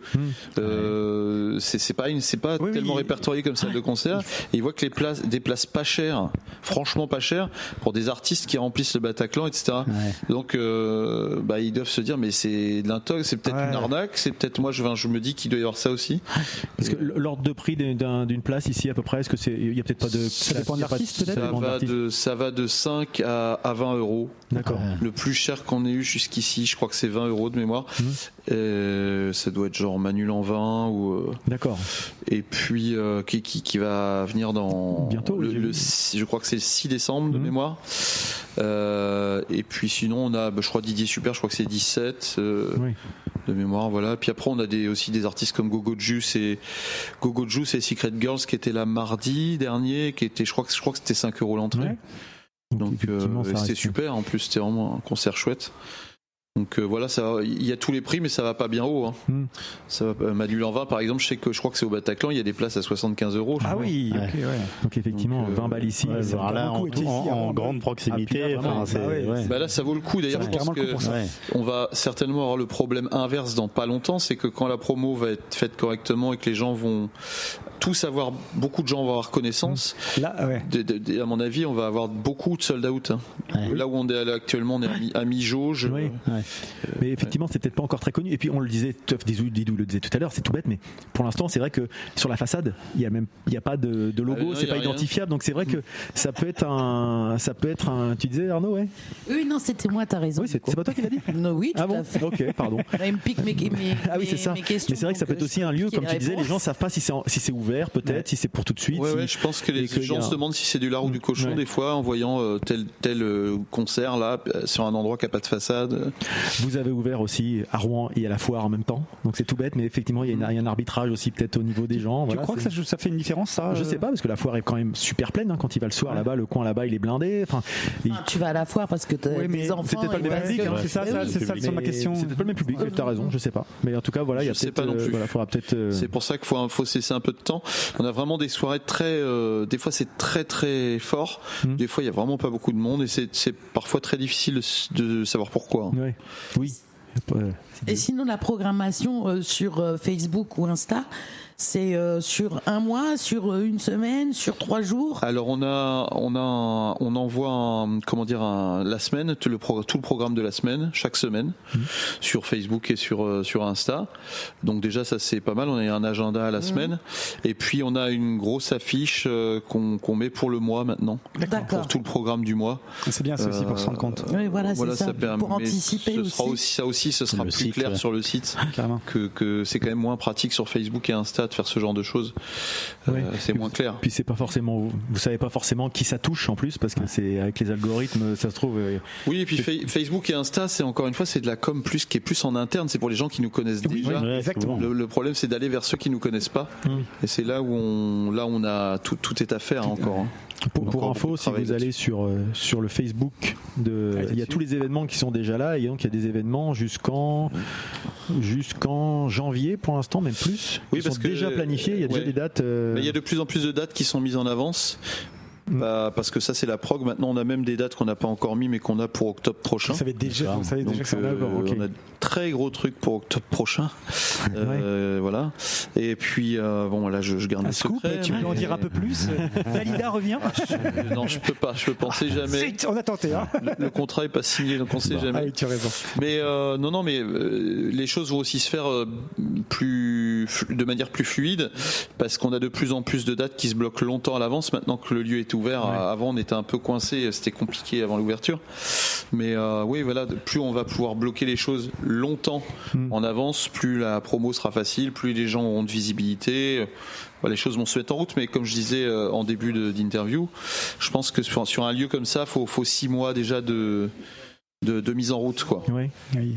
De mise en route pour qu'on trouve notre identité, que les gens sachent où aller chercher leurs billets.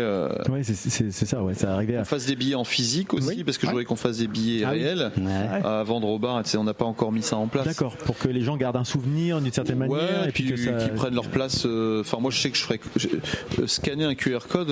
Moi, ça m'emmerde, et je pense que je suis pas le seul.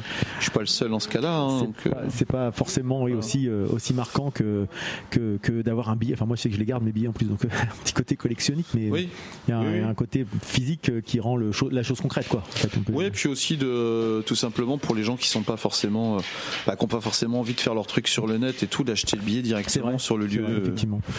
Voilà. Tu disais 5 jours sur 7, du coup, c'est les jours d'ouverture, ce sont lesquels? Mardi, mercredi, jeudi, vendredi, samedi. D'accord. Ok. Et pour l'instant. Ça veut dire que ça peut changer. Après, il y a le restaurant qui risque d'ouvrir le dimanche midi et le lundi midi. C'est prévu pour quand le restaurant? Et à mon avis, on n'a pas encore fixé ça, mais ça devrait être au printemps. Ok. L'infrastructure. Peut-être que par contre, on mettra en place les tapas avant, c'est-à-dire mais le soir uniquement. D'accord. Plutôt à l'étage en fait. Du coup, le restaurant sera. Il sera en bas, aux 2 étages. D'accord. La cuisine, elle est derrière le bar, c'est ça? Enfin, sur le côté, c'est ça? C'est ce qu'on voit sur le côté quand on arrive. Oui. Ok. C'est le petit coin tout éteint. Là, on se demande ce que c'est. Pour l'instant, ça reste le petit coin obscur, mystérieux. C'est ça, c'est le coin mystérieux. Vous avancez vraiment en même temps que le lancement, quoi. C'est-à-dire que petit à petit, les choses se mettent en place. Il y a d'autres idées derrière, justement, qui peuvent venir. Tu parlais tout à l'heure de la terrasse. Moi, je me demandais si elle était justement définitivement celle sur la voie publique, en fait. Oui. Elle se rouvrira, celle-ci? Alors, on a fait une demande, mais ça, c'est avec la ville. D'accord. On doit faire une demande de terrasse qu'on pouvait pas faire dans un premier temps. Je sais plus trop pourquoi. Donc là, elle a été faite, je crois, la semaine dernière. Donc oui, la terrasse en bas, on veut la récupérer aussi, bien sûr. C'est plus pratique aussi, même les gens qui sont en bas, qui veulent sortir fumer, sortir avec leur bière, se poser. Là, ils peuvent pas, donc c'est quand même pas méga pratique. D'accord. Donc oui, il y a ça qui est prévu. De toute façon, il y a plein. Après, si je vous fais une petite liste, là, il y a toutes les lumières du bar qui seront faites la semaine prochaine avec les petites LED qui vont bien et tout ça. Ça va changer des choses. Il y a l'arbre de Baptiste qui est pas du tout fini. Ah oui. Qu'est-ce qu'il reste à faire en fait? Parce que là, il y a déjà pas mal de choses. Le peindre. Après, il y a tout le feuillage qui est pas fini. Il y a différentes lumières. Il y a des petits champignons phosphorescents qui vont être mis sur certaines branches et qui vont créer une luminosité beaucoup plus sympa que ce qu'on a en ce moment à l'étage. Là, c'est un peu de la lumière brute à l'étage, c'est pas terrible. Les peintures de Doha, on a fait faire toutes les peintures de l'étage par un artiste du coin, qui sont pas très mises en valeur non plus par la lumière actuellement, mais qui vont l'être dans le futur. Donc entre l'arbre, là, il y a des pergolas qu'on voudrait mettre, mais c'est pareil, ça demande une autorisation sur la terrasse en hauteur, sur le rooftop. Pergolas avec du houblon dedans, avec. C'est prometteur en fait. C'est vraiment... oui, la terrasse, elle est sinistrée, mais après on doit mettre les coussins. Là, on peut pas parce qu'il pleut et tout, mais il y a des coussins qui vont sur tous les sièges, des petites pergolas qui doivent arriver de la verdure, des lumières aussi. Je pense que pour ceux qui n'imaginent pas, là on est ouvert dans le speed en fait. Mais il y a tout un travail aussi autour du métal, j'ai l'impression là-haut. C'est un ferronnier d'art qui a fait toutes les rampes d'escalier là avec les pommes et le feuillage, les serpents. C'est un cousin de Baptiste, ça qui est ferronnier d'art en fait. fait qui habite sur Grenoble, et c'est lui qui nous a tout construit chez lui. Il est venu 2 fois avec son gros camion nous installer tout ça. Quoi. Super beau. Ça a été fait sur mesure. C'est Baptiste qui a dessiné, qui a quasiment tout dessiné voilà, il a fait tous les plans, et c'est son cousin qui a tout fait avec son métal et ses marteaux, et alors tout à l'ancienne. C'est magnifique, et ça donne une vraie identité. Il y a un vrai rendu. Mais ça c'était important parce que moi j'y ai tenu parce que on avait au départ les garde-corps et tout, classique, ça faisait vraiment froid. J'ai l'impression d'être à moitié dans un hôpital, et c'était pas possible, ça allait pas du tout avec l'esprit de ce qu'on voulait, quoi. On voit le bar, on voit comment il est fait avec du treillis de béton, enfin du treillis métal apparent. Vous avez fait exprès de faire une espèce de chose pas à peau, mais un peu abandonnée. Oui, avec, c'est ça, un peu post-apocalyptique. C'est un peu les tireuses qui sont en métal un peu rouillées, toutes ces choses-là, qu'on retrouve aussi au Fury d'ailleurs. Mais et le bar comme ça, par exemple, il y a des soubassements aussi comme ça en béton. Ça, c'est Baptiste qui les a fait. Une petite partie avec son père, et sinon les 3/4 lui-même, où il a fait vraiment un truc qui faisait casser comme ça. Donc il sait faire ce genre de choses, Baptiste. Il dit qu'il n'est pas sculpteur. Bon. Il est modeste. On a compris qu'il était modeste. Se mettre en avant, c'est ça. Quand on voit le boulot qu'il fait. En tout cas, c'est le rendu du local. Et effectivement, moi je suis venu pour l'instant que le jour de l'ouverture. Je reviendrai prochainement. Mais c'était blindé d'ailleurs le jour de l'ouverture. C'est vrai que c'était. On a refusé pas mal de monde. On a vu qu'il y avait une forme d'attente, en tout cas. Après, effectivement, comme tu dis, ça se concrétisera plus peut-être en termes de concert plus tard, mais en tout cas le jour J, c'était oui, ça m'a fait bizarre même de refuser autant de monde. La queue. Du coup, ils se sont vengés, ils sont partis au Fury Bar. Au Fury Bar, c'est pareil, et puis ça rentrait plus non plus. Bon, écoute, c'est la rançon du succès. Ah oui, ce jour-là, c'était quelque chose de voilà, ça s'est bien passé, mais c'est vrai qu'on avait pu y aller, il fallait ouvrir un 3e bar là. En tout cas, c'est vrai que ce sont 2 endroits, moi, il y en a un que je commence à découvrir, l'autre que j'apprécie, donc. C'est vrai que c'est un endroit, comme tu disais, où on se sent chez soi. Moi, c'est ça que j'aime bien, comme t'évoquais. Tu n'as pas besoin tu t'es pas obligé de jouer un rôle. T'arrives là, c'est un peu le slogan McDo. Venez comme vous êtes. Désolé, il est moche de citer McDo, mais c'est quand même un peu ça, quand même. Et c'est ça que j'aime bien. Le prochain truc, ça s'appellera le McFury. Moi, j'ai fait le test. Je suis venu en pyjama pour savoir si je me sentais bien. Et alors Ça va. Du coup, je reviens encore en pyjama. Après tout, t'es chez toi, donc. C'est vrai, mais quand même, quand t'entres dans un lieu public en pyjama, si tu te sens bien, oui, ou alors c'est qu'il faut t'interner, mais ou alors, qui sait, c'est le principe des artistes aussi, que veux-tu, on est obligé de les laisser faire parce que sinon on les bride. Je sais pas si vous avez d'autres questions à aborder. Écoute, merci Eric pour cet échange. Effectivement, nous on ira j'irai prendre 2-3 photos là pendant que le groupe est en train de s'installer tout à l'heure pour que les gens puissent avoir des informations. Merci à vous, c'est moi qui vous remercie. Et puis pour terminer, moi je vais faire ma rubrique, une petite rubrique pour conclure. Oui, c'est vrai. Et oui, n'est-ce pas ? Je vais essayer de faire plus court que Il faut qu'on baisse le son local. Alors, je vais moi-même faire attention à pas trop vous péter les oreilles. Ah oui, mais avant ça, de la musique. Je diffuse de la musique et puis de la musique. Bon, moi vous me connaissez un petit peu, vous connaissez un peu mes marottes, je suis un peu métal comme garçon. La musique de Sauvage, la musique de Sauvageon. Chante à Goya, il adore. Et bienvenue parmi nous à nouveau. Alors touche à ton cul. Dago dago shabou dadoudi. Le fond de tiroir. Et donc oui, moi je vais parler de musique. Ça faisait longtemps que j'avais pas parlé de musique. Et là, comme on a un artiste qui évolue dans l'univers métal, je me suis dit ça tombe bien parce que d'habitude j'ai pas beaucoup. Si j'ai mon Ludo quand même en général, mais sinon j'ai pas beaucoup d'écho, on va dire, autour de ma passion, je dirais, ou de musique un peu extrême, on va dire. Alors on n'est pas tout à fait dans le même registre avec ce que faisait Eric, mais pour autant, j'espère que ça va t'intéresser quand même. Je vais parler d'un groupe qui s'appelle Zeal and Ardor. Je sais pas si tu connais de nom, c'est un groupe suisse. Je crois pas, non. Je crois pas. Eh ben écoute, je vais essayer de te faire découvrir ça, puis de faire découvrir un peu à nos auditeurs. Donc moi, ça fait un moment que je voulais parler de ce groupe-là. J'ai eu le plaisir de le voir plusieurs fois, notamment au Hellfest, mais aussi en mars dernier, je suis allé à l'Élysée-Montmartre pour les voir. Donc c'est l'occasion pour moi de retourner à l'Élysée-Montmartre. J'y suis allé exprès. C'est vraiment un groupe que j'adore. C'est un groupe suisse de métal dit avant-gardiste qui a été fondé en 2013 par Manuel Gagneux, un artiste à la base solo, musicien américano-suisse qui ce groupe mélange le black metal et le negro spiritual. Donc deux choses assez particulières. Quand on dit avant-gardiste, c'est assez particulier. Donc Manuel Gagneux, il a imaginé ce concept suite à une provocation raciste sur Internet. Donc il était sur des forums, il demandait, en fait, il avait le principe de, lui, il s'amusait à composer de la musique dans des styles imposés, aléatoirement. Il demandait aux gens, vous pouvez mélanger des trucs et puis essayer d'inventer des choses. Et puis il y a quelqu'un qui lui a dit un peu de façon insultante, j'aimerais bien que tu fasses du black metal avec des chants d'esclaves. Et là, plutôt que d'ignorer cette attaque, parce que savoir que lui c'est quelqu'un de noir, c'est un Afro-américain. Un Afro-Suisse. Afro-Suisse, ouais. Afro-suisseau-ricain. Et donc, il retourne le problème et il se dit, bah tiens, moi je vais le citer, il dit, et si à l'époque, les esclaves avaient renié la religion de leurs oppresseurs, que se serait-il passé s'ils étaient devenus satanistes? C'est la base de quelques chansons et j'ai sorti Devil is Fine sur Bandcamp sans grandes attentes. Et donc, moi je trouve que ce mélange de black metal, en tout cas influencé par le satanisme et le negro spiritual, ça peut paraître improbable, hein, parce que quand on connaît le black metal d'un côté et le negro spiritual, c'est vraiment un grand écart. Et pour autant, je trouve que le résultat fonctionne super bien. Enfin, moi, je suis vraiment un grand fan du truc.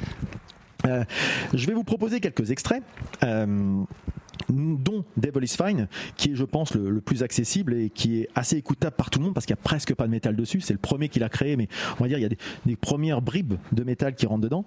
Et puis d'autres avec un peu plus de violence, donc je préviendrai. Hein, c'est un peu plus, je dirais, extrême dans ce qu'on peut retrouver, mais je trouve que dans les albums, il alterne bien entre les moments qui vont être un peu plus calmes, les moments qui vont être beaucoup plus punchy, et puis là, des fois, des côtés un petit peu pop qui peuvent exister.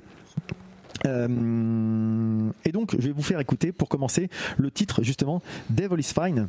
Enfin je vais pas faire tout écouter, hein, mais je vais vous mettre le début de Devil is Fine qui est celui par lequel tout a commencé. Little one gotta heat my water. Devil is kind. He coming early morning. Devil is fine. He go by man and neck. Devil is kind. We're gonna go home. Le bruit des chaînes, c'est quelque chose qu'on entend très souvent dans ces morceaux. Hein. Pas pour rien. He gon' forgive my sin.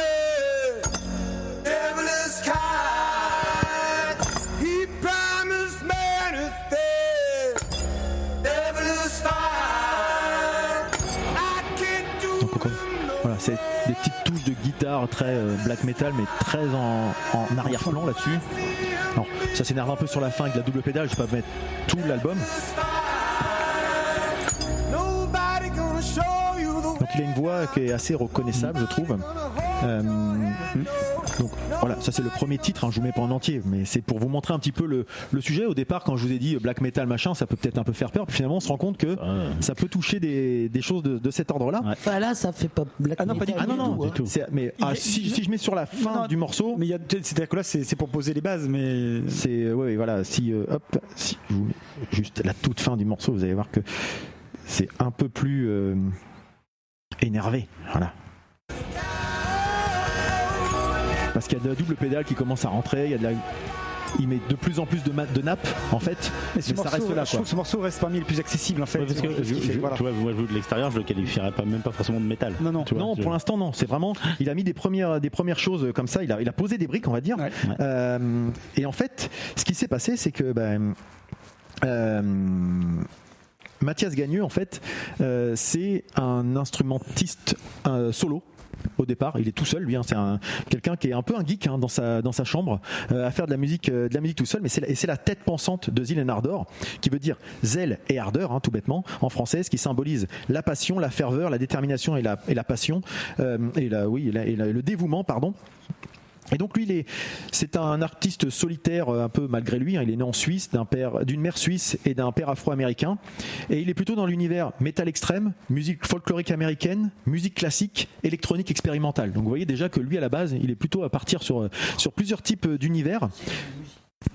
Comment ? Je sais même pas ce que c'est que de la musique folklorique américaine. Bah, ça va être du folk, ça va être de l'Amérique, c'est toutes ces choses-là en fait. Il va utiliser plein de tout ce qui est. J'ai bugué, j'ai vu des vêtements traditionnels et tout ça. Non, j'ai bugué, excuse-moi. Et donc il est multi, ouais, voilà, un peu Midsommar. Ouais. Oui, Midsommar. Il est un peu multi-instrumentique complètement d'ailleurs, autodidacte, curieux, adepte d'hybridation de plein de genres. Et avant Zilen Ardor, il mène un projet de pop expérimental nommé Bird Mask, qui démontre un peu plus déjà des arrangements complexes, mais c'est très très pop. Et je vais vous faire écouter un petit peu Bird Mask. Vous allez voir, c'est complètement autre chose. Enfin, c'est complètement autre chose. On va retrouver son style, sa voix, mais dans un univers beaucoup plus pop.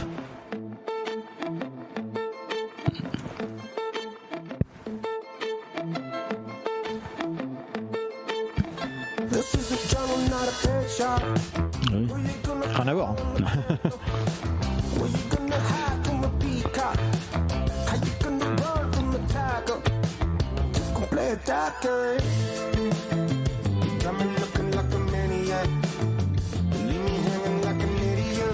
Donc là c'est son morceau Toucan, et puis un autre qui s'appelle Set Me on Fire, où là on reconnaît sa voix par contre. And I hope you'll aspire to bigger things one day. The promise that you hold set me on fire. On reconnaît certaines harmonies qu'il aime bien faire quand on connaît un peu l'autre groupe. Hein.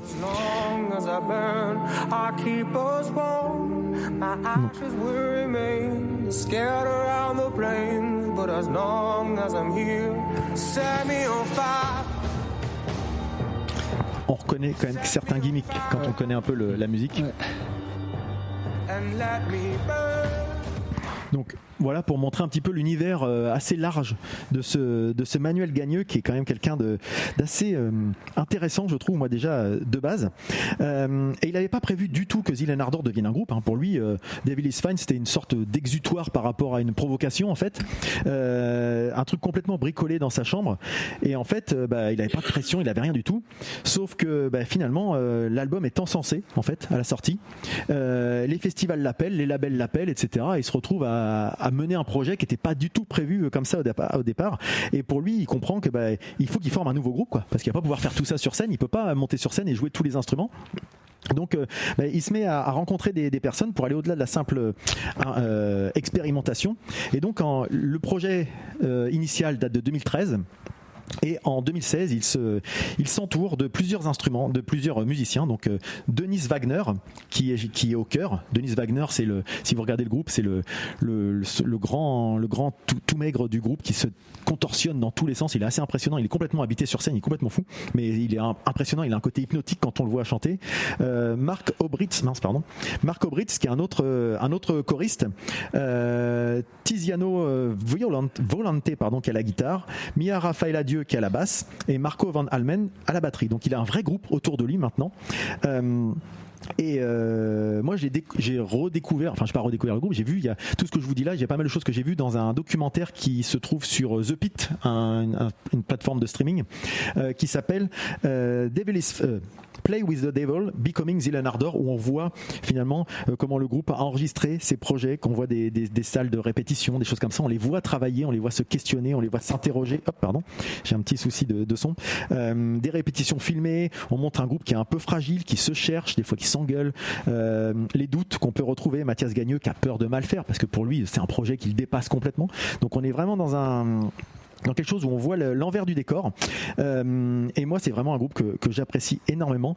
Le groupe a 4 albums aujourd'hui, plus un EP avec Devil is Fine, avec des morceaux qui sont vraiment au cœur des problématiques que aime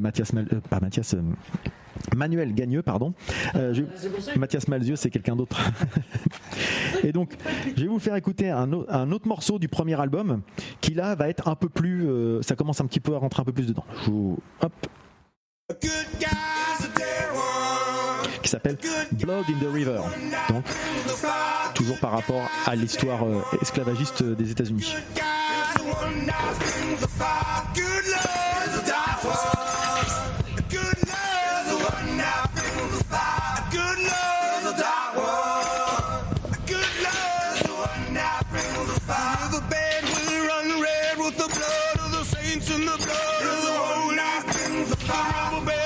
Run red saints and the blood of the holy.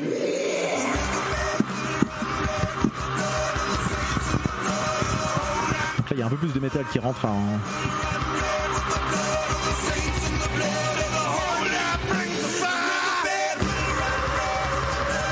Voilà.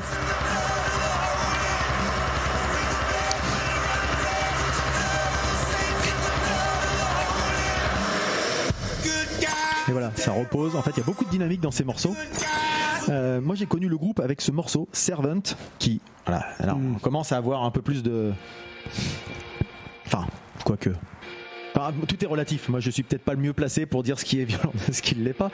Je pense que pour certaines personnes, ça peut être agressif dès le début. Mama gon' cry on Steve their horse, so we all join them in a hearse. Papa gon' die on Steve their horse, so we all set fire to the words. No grace, save a peace on name, left handed by the end of the day. Many gon' die and the sun don't shine when the servants live their way.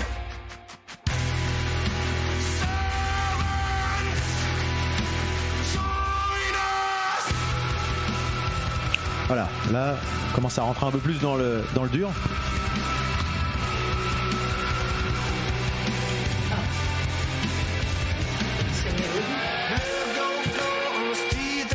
Tu dis Didouille ? Alors moi, vous savez très bien que la double pédale, ça me fait suer. Je sais qu'il y a Gojira qui passe bien le 1er décembre, par exemple, ça je ne peux pas. Mais là, clairement... Attends, j'ai dit qu'on y allait en douceur.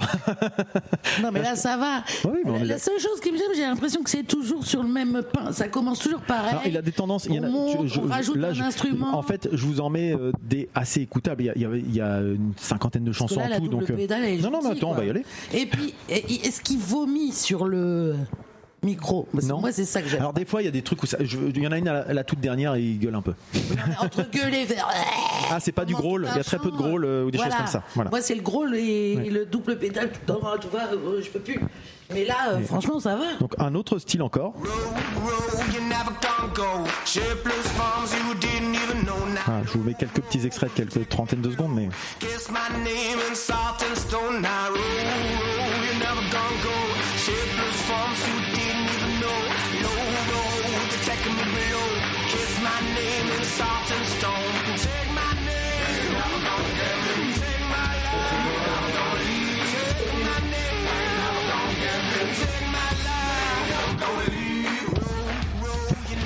Je vous mets à chaque fois que les débuts parce que c'est les morceaux. En fait, c'est vers la fin que souvent ça gueule un peu. Parce que là, en fait, ce qui est assez marrant, c'est sur les extraits que tu fais écouter, le concert que j'ai vu au Hellfest moi. C'était pas ça.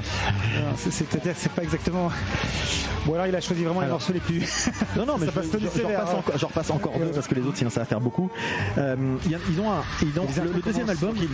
Pour vous dire, le deuxième album s'appelle Stranger Fruit. Et je sais pas si vous savez ce que c'est Stranger Fruit. Si, moi je sais. Oui, vas-y, dis-nous. C'est les esclaves qui étaient pendus aux arbres. C'était un hommage qui a été fait par la chanteuse Billie Holiday. Tout à fait. Ah putain, quelle culture que le titre c'était Strange Fruit de Billie Holiday. Et lui, il l'a appelé Stranger Fruit. Effectivement, c'est en hommage. C'était l'illustration de ces fruits étranges qui pendaient aux arbres. Et en fait, ces fruits étranges, c'était des esclaves qui étaient les victimes de lynchage en fait. Donc c'est pour montrer à quel point ça habite en fait tout son parcours en fait finalement. Il a fait un album en 2020 qui était en hommage à George Floyd et Eric Garner, dont une chanson qui s'appelle I Can't Breathe, que sont les dernières paroles de George Floyd avant d'être tué par un policier. Enfin voilà, on sent c'est pas forcément du frontal, mais on comprend quand même ce qui met derrière quoi. Et donc pour terminer, parce que je vais pas vous en dire beaucoup plus, j'ai déjà pas mal parlé de ça, je vais juste mettre deux morceaux qui effectivement sont peut-être un peu plus violents pour la fin. Hop.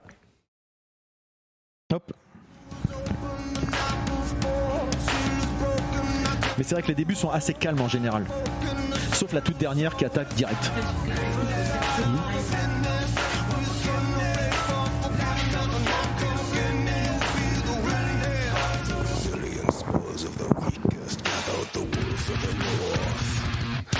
Flies of the east, the birds of the south, the snakes of the west, death to the holy.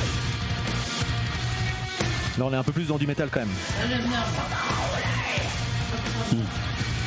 Ça je vois.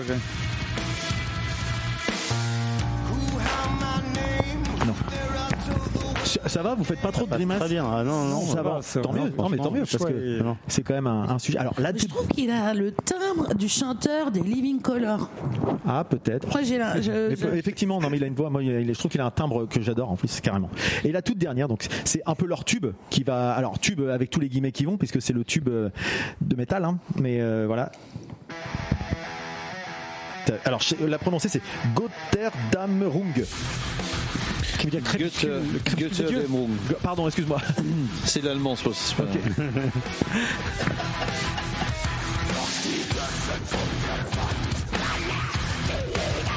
Là, tu retrouves le chant black. Ouais. Ça rechange un petit peu après.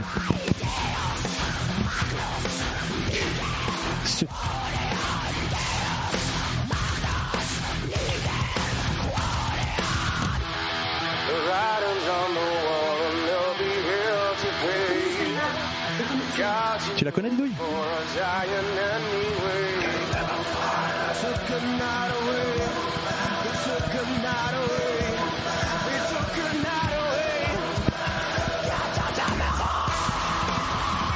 Bon, voilà. Là, ça te tabasse un peu plus. Et tu dis non, bah tant mieux, parce que quand même là, ça tape quand même dans les codes. Hein. Et celle-ci, je peux vous dire qu'en live, bah, ça retourne tout, quoi. C'est quand ils ont fait ça à l'Élysée-Montmartre, déjà au Hellfest, c'était un truc de fou. Mais voilà, moi c'est vraiment un groupe que j'apprécie énormément. C'est que ce qui ressort beaucoup, la voix ressort vachement d'avant sur le. Alors peut-être que c'est la sortie de l'iPad, peut-être que c'est voilà, c'est possible aussi. Hein. Ouais, effectivement. Mais voilà ce que moi je pouvais vous dire sur ce groupe-là, c'est que je t'avais emmené toi au Hellfest, tu savais un peu traîné, pas traîné, mais t'étais pas hyper chaud. Moi c'est un groupe que j'avais déjà vu une fois d'avant. Oui, j'ai trouvé ça très bien. Ouais. Mais c'est-à-dire que par contre c'est très effectivement le son c'est quand même un rouleau compresseur. Le seul petit truc que j'avais, c'est qu'effectivement il a, alors le premier album est très tourné sur l'aspect un peu gospel, enfin tu vois ce truc-là. Il s'en éloigne un petit peu sur les choix des productions suivantes un petit peu. Mais je craignais un peu le truc un petit peu, tu sais la formule un peu. Je craignais le gimmick un petit peu, c'est comme du True Black Zouk, tu vois, un truc. Tu sais le truc où tu voilà. Ouais, t'as trouvé un truc. Le mélange, t'as une recette, t'as une formule et puis je l'applique. Et puis en fait non, ça fonctionne. Moi je très bien. Alors j'aime un peu moins le dernier album qui s'appelle Griff, qui me parle beaucoup moins, mais je sais que Marius l'avait mis dans le top 5 de ses concerts en 2022 au Hellfest aussi, donc voilà, c'est un groupe que j'apprécie, j'aime bien l'originalité, j'aime bien le fait que justement ça soit parti un peu d'un truc un peu au hasard et puis que finalement ça soit un projet qui soit construit comme ça. Je vous invite, si vous avez l'opportunité, de regarder le documentaire donc Play with the Devil Becoming Zillenardor qui montre à quel point c'est un groupe un peu particulier, avec notamment, je vous parlais de Denis le choriste qui on le voit se faire des saignées avec des sangsues notamment avant les concerts, des trucs comme ça. Enfin c'est bizarre, il a le corps tout plein de sang, etc. Enfin ils ont l'air tous un peu barrés dans leur univers, et mais pour autant c'est des gens que je trouve assez attachants et intéressants en termes artistiques, d'une façon inspirante, mais pas l'inspirant qu'on utilise un peu à tort à travers, mais dans le sens qui tu dis c'est voilà, on peut le faire en fait. Et finalement la limite c'est celle qu'on se, peut-être pas toujours, mais en tout cas qu'on se fixe. Donc voilà ce que je pouvais vous dire sur Zillenardor et finir sur ma rubrique. Merci. Est-ce que ça vous a donné envie d'écouter ou pas? Enfin toi tu connaissais un petit peu, mais les gens qui connaissaient pas, Eric, est-ce que ça t'a parlé? Ouais, ça m'intéresse, ouais. Donc voilà, c'est un groupe qui est actuellement toujours en activité. Ils ont sorti un album en 2024-25, mais voilà. Après c'est marrant même d'avoir fait un Götterdämmerung, c'est un opéra c'est le crépuscule des dieux, c'est un opéra de Wagner qui est quand même après par rapport au côté antisémite à l'époque et le fait que Hitler aimait bien sa musique, etc. Bon, c'est c'est pas la référence du coup. J'imagine que son texte, il y a un rapport, il doit y avoir un rapport de provocation quelque part dans tout ça. Alors que c'est ça qui est marrant, c'est que c'est un artiste qui, à la fois, on sent que il y a de la provocation, il y a une forme de revendication un petit peu, mais en même temps, il est assez quelqu'un d'assez humble. On sent qu'il est pas là pour lever le poing et puis aller dire je veux faire. C'est pas un truc qui finit en isme, quoi. Tu vois, il est pas en train d'être revendicateur, extrémiste, des choses comme ça. Il transmet des choses par sa musique, mais lui en tant que tel, même quand on le voit sur scène, il s'excuse presque d'être là, quoi. Tu sais, c'est un peu particulier comme entre ce qu'il prône comme message et la façon dont il l'incarne, pardon. Voilà donc ce que je pouvais vous dire. Et donc pour terminer, on va faire nos coups de cœur.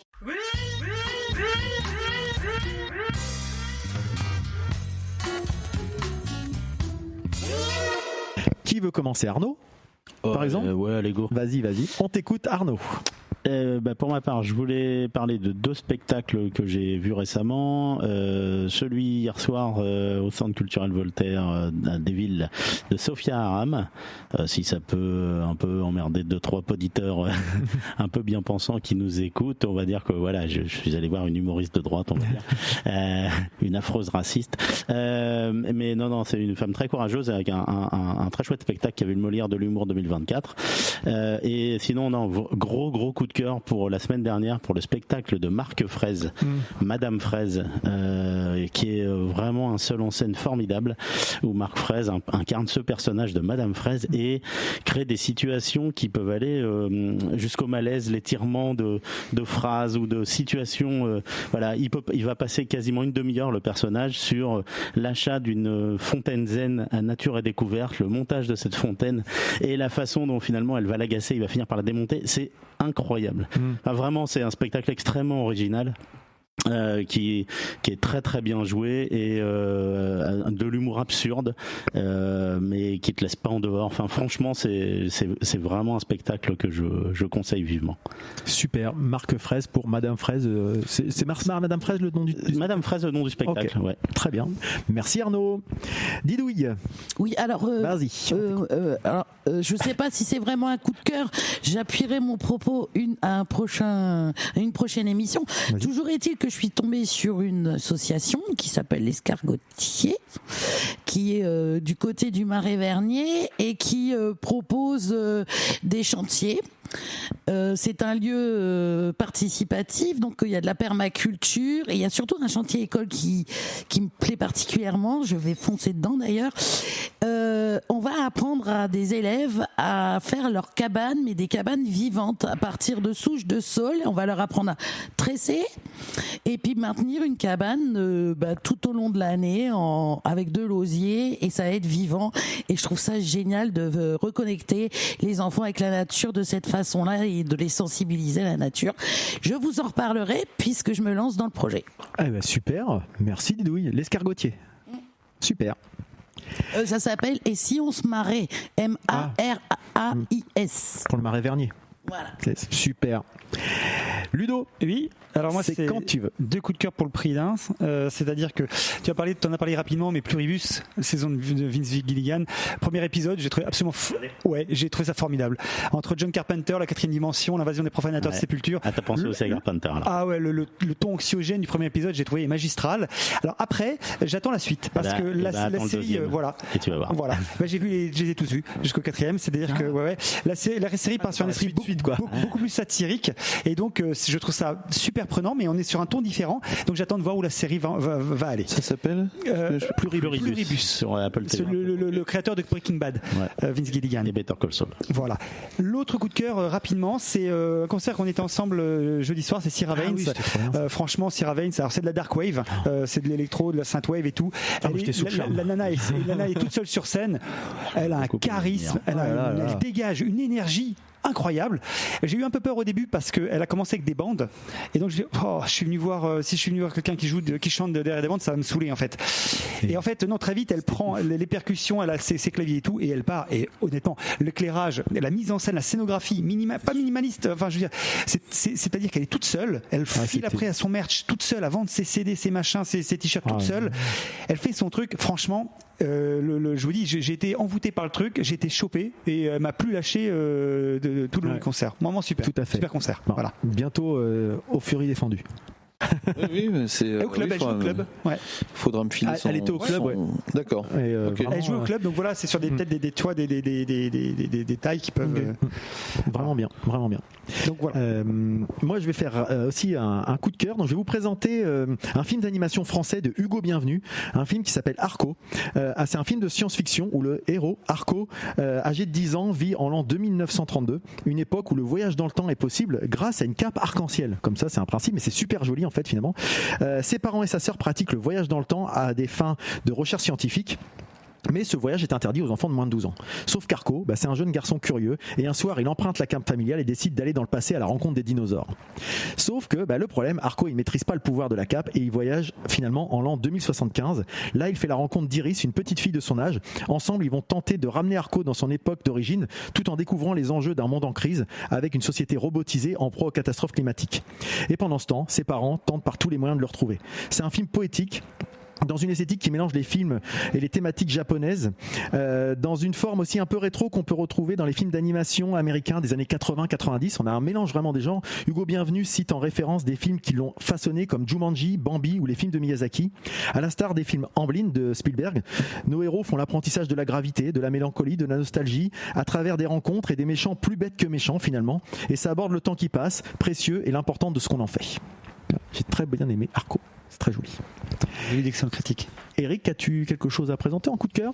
Ah non, là j'ai rien prévu, donc non, je vais pas meubler pour meubler. C'est pas grave, on te libère, on t'impose pas du tout un temps de parole, il y a pas de souci. Donc on arrive à la fin de cet enregistrement. Grand merci à Eric et à Baptiste. Franchement, c'est super. Il n'y a pas de quoi. C'est moi qui vous remercie. C'est super cool d'avoir accepté cette invitation. On espère que ça donnera envie aux gens de venir justement au Furies Défendues. Donc tu peux nous donner l'adresse d'ailleurs, tiens, on l'a pas évoqué. C'est 2 quai Pierre Corneille à Rouen. Voilà, donc sur les quais pour le long de la Seine, rive droite, pour les gens qui ne connaîtraient pas. C'est ça. C'est à côté de l'Omnia, une salle qu'on évoque assez régulièrement aussi. En face de l'île Lacroix. En face de l'île Lacroix. On a le pont en face. Voilà, et derrière la Halle aux Toiles aussi, si vous voulez savoir. Enfin voilà, pour l'idée un peu. Quand il y aura une enseigne, ce sera plus simple. Pas loin de l'ancien Belvédère, le restaurant. Voilà, donc voilà, enfin tout ça, vous voyez un peu. Là on est en train de faire un jeu de piste pour nos auditeurs. Entre Cherbourg et grosso modo Auxerre. C'est anciennement la taverne de Thor, et avant c'était le Highland. Le Highland, ouais. Exact. Highland, tout à fait. Donc on espère que vous avez passé un bon moment dans notre compagnie. N'hésitez pas à nous le faire savoir. On retrouvera tout ça sur notre article sur notre site. Vous pouvez nous retrouver sur les réseaux sociaux, quels qu'ils soient. N'hésitez pas à nous laisser des commentaires sur les différentes applications de podcast. Si vous pensez que l'Entrepode vous permet de passer un bon moment et que si ça n'existait pas, il faudrait l'inventer, il y a toujours la possibilité de nous laisser un petit pourboire, de laisser un système par Tipeee ou Patreon. Vous pouvez interagir sur les réseaux sociaux, et puis on se retrouve normalement d'ici un mois à peu près. On n'a pas encore tout à fait défini la date. L'épisode de Noël. On fera l'épisode de Noël, certainement, l'épisode des fêtes. Et puis là on se quitte avec le traditionnel. Allez, bisous.